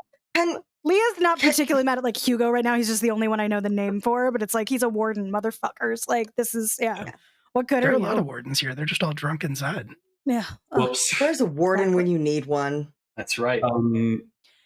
Hey, Actually, I well, They're think, only like, showing Leah's up gonna kind of, like, afterwards to stamp protect the inside property. They're with not that going to one. actually help you when you're under attack. Yeah. Yeah. Noctis kind of like looks at Cesar and says, thank you. Just kind of like mouths it. He'll go over and be like, look at Chaz and he's like, I'll pick her up. Like, I mean, yeah, Alexia is like looking around with like pleading. She can't fucking pick up her mom. She is not. I'll get the legs. Put her on the couch. yeah. So like yeah, I think Chaz and he kind of like work. Hey, Oh, did we get thank you so raided? much. Yeah, we did. Thank you so much for the raid, the Forgotten Troop. Oh, Welcome on in. raid! We're actually just about to finish up, but thanks so much for stopping by, and we'll make sure that we pay it forward in just a moment. But you pick up Melissa Vervain and you move her in. I'll say actually that Cesar moves forward and he'll help Chaz pick her up and move her in onto one of the couches, and the rest of you kind of follow along. And Noctis, what I'll say is that you kind of pause at the door. You look back out at the stairs where this fetch was a second ago before it dissolved into smoke and disappeared. And all you can really think about in this moment is just that the repetition of that thing it said, its last words. It said, "The sun will set." And on that moment, that scene, we will end this session. of the Madigans. Okay, cool. Well, another one in the books. How's everybody doing? Doing great. I almost saw like I'm completely there with you, Will, on the very end of that. But I almost like cinematically, I see like like the fetch saying the sun will set, but like it cutting in between Noctis and him, like kind of mouthing it. Ooh, incredible visual. Yes, absolutely. I like that. 100%. Go team. Chills. I'm so glad I arrived right in time. And I helped. That was like the shortest combat ever. Yeah. That I think I've been part of in a Dresden Files game. Oh, Yes, it did like self unalive itself. So yeah. I'm glad that Vicky was able to dispel its identity, because if I thought it was Dad's corpse, I was not going to be able to like literally cut him up. Like I really wanted to know, how did you get this body? Look, all Put I'm that saying thing back where you got it came from, or so help me. Did you find this in a lost and found somewhere? Yeah, because we are actually looking for more information about that. Was there another one next to it, by the way? Yeah. It wasn't lost and found. It was at the bottom of the box. So. Listen, all I'm saying is that if this was an Andy game, you'd still be fighting this thing an hour from now. That's all I'm saying. No.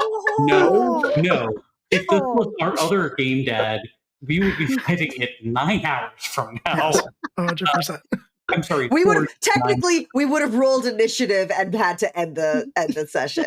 Except not actually, because we rolled initiative like half an hour ago. So yeah, we would have been 5 more rounds in, and then we would have kept fighting it next session. And then like a vibe check, like, how is everybody feeling? And all of us going, oh. We're gonna die, except for Joe, who would be like, "No, we're doing fine, guys. Or no, not Joe. Joe would be like, Chris. "We're doing fine because we can handle this." Chris would be like, "We're doing fine. Chris We're is the winning." one that, like, Yeah, whatever, they're weak, throw more at us, Yeah. and getting us all in trouble. yeah, no, yeah. Chris goes, this was a fine battle. Joe is optimistic. Chris is the one being like, "No, we got this. We're Chris, actually like, winning."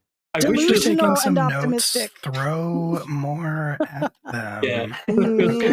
This was a fine battle. I wish it were harder. Yeah, God, we're all limping Yeah, out of next there. time- That's fine. Next time No Chad permadeath. goes off on his own, just throw everything you have at him.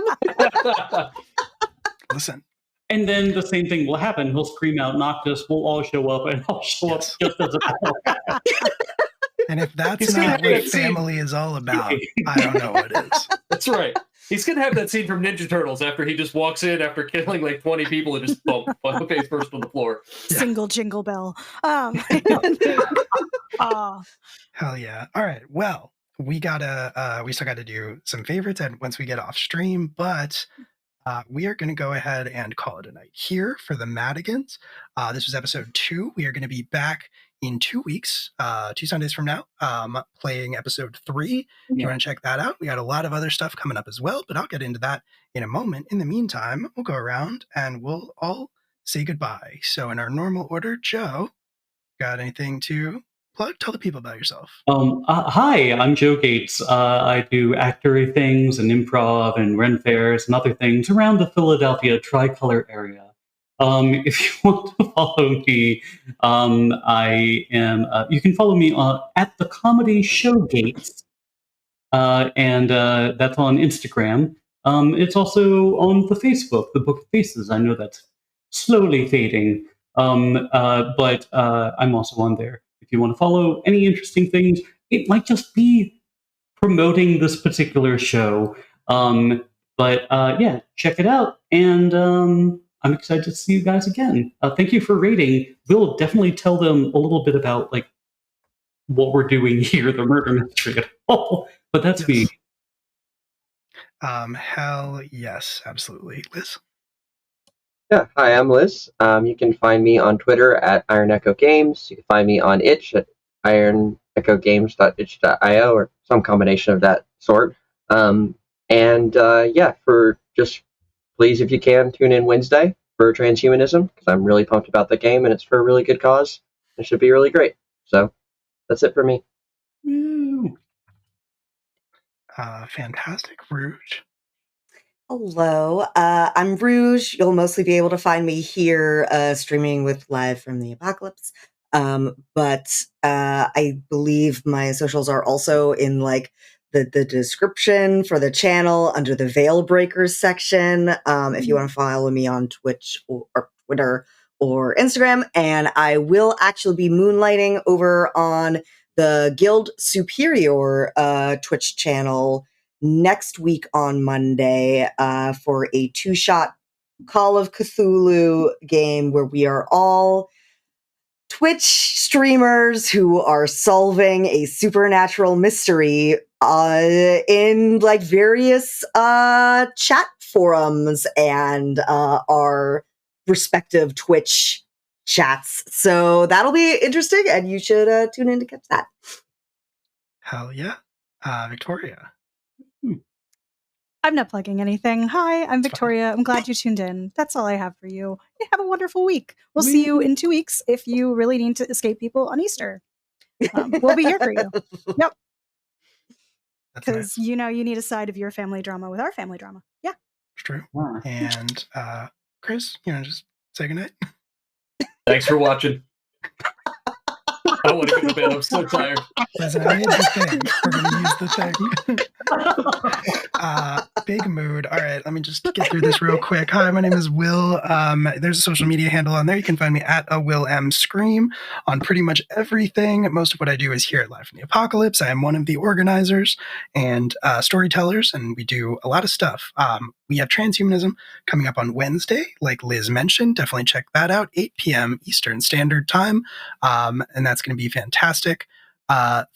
Friday night is the premiere of a season of Secrets and Shadows, the Regency Monster Hearts game that our very own JD is going to be running. I'm going to be playing in that as a Princess of Hell, which is a lot of fun.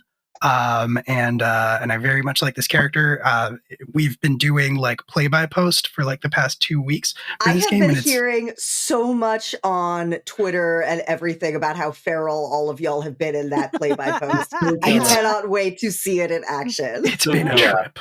It's been a trip. I'll be honest. And I think what else is there after that? Next Sunday. Yes, next Sunday, we're going to be live recording 2 new episodes of Academy H, our Masks actual play podcast. And there is a new episode of that out today. We're doing an interlude. God, I lost my voice for a second there. We're doing an interlude story for the next 4 episodes or so, next 2 recording sessions, where we're going to be using the Fist system made by Claymore Games. It's a system that's used for like playing a bunch of wacky, crazy mercenaries with like fucked up abilities. And we're going to be exploring a different part of the Academy H setting, which I'm very excited about. And then we'll be back to our main Masks storyline, Academy H, after that. But yeah, stream Academy H on the podcast platforms, stream Cryptid Community College, our Monster of the Week podcast on the platforms, wherever you get them. And I think that is pretty much everything we got going on at the moment. So on that note, I'm going to make myself small again. We're going to find somebody to raid. And I think on that note, just say goodnight, everybody. Good night, Good night, everybody. Good night.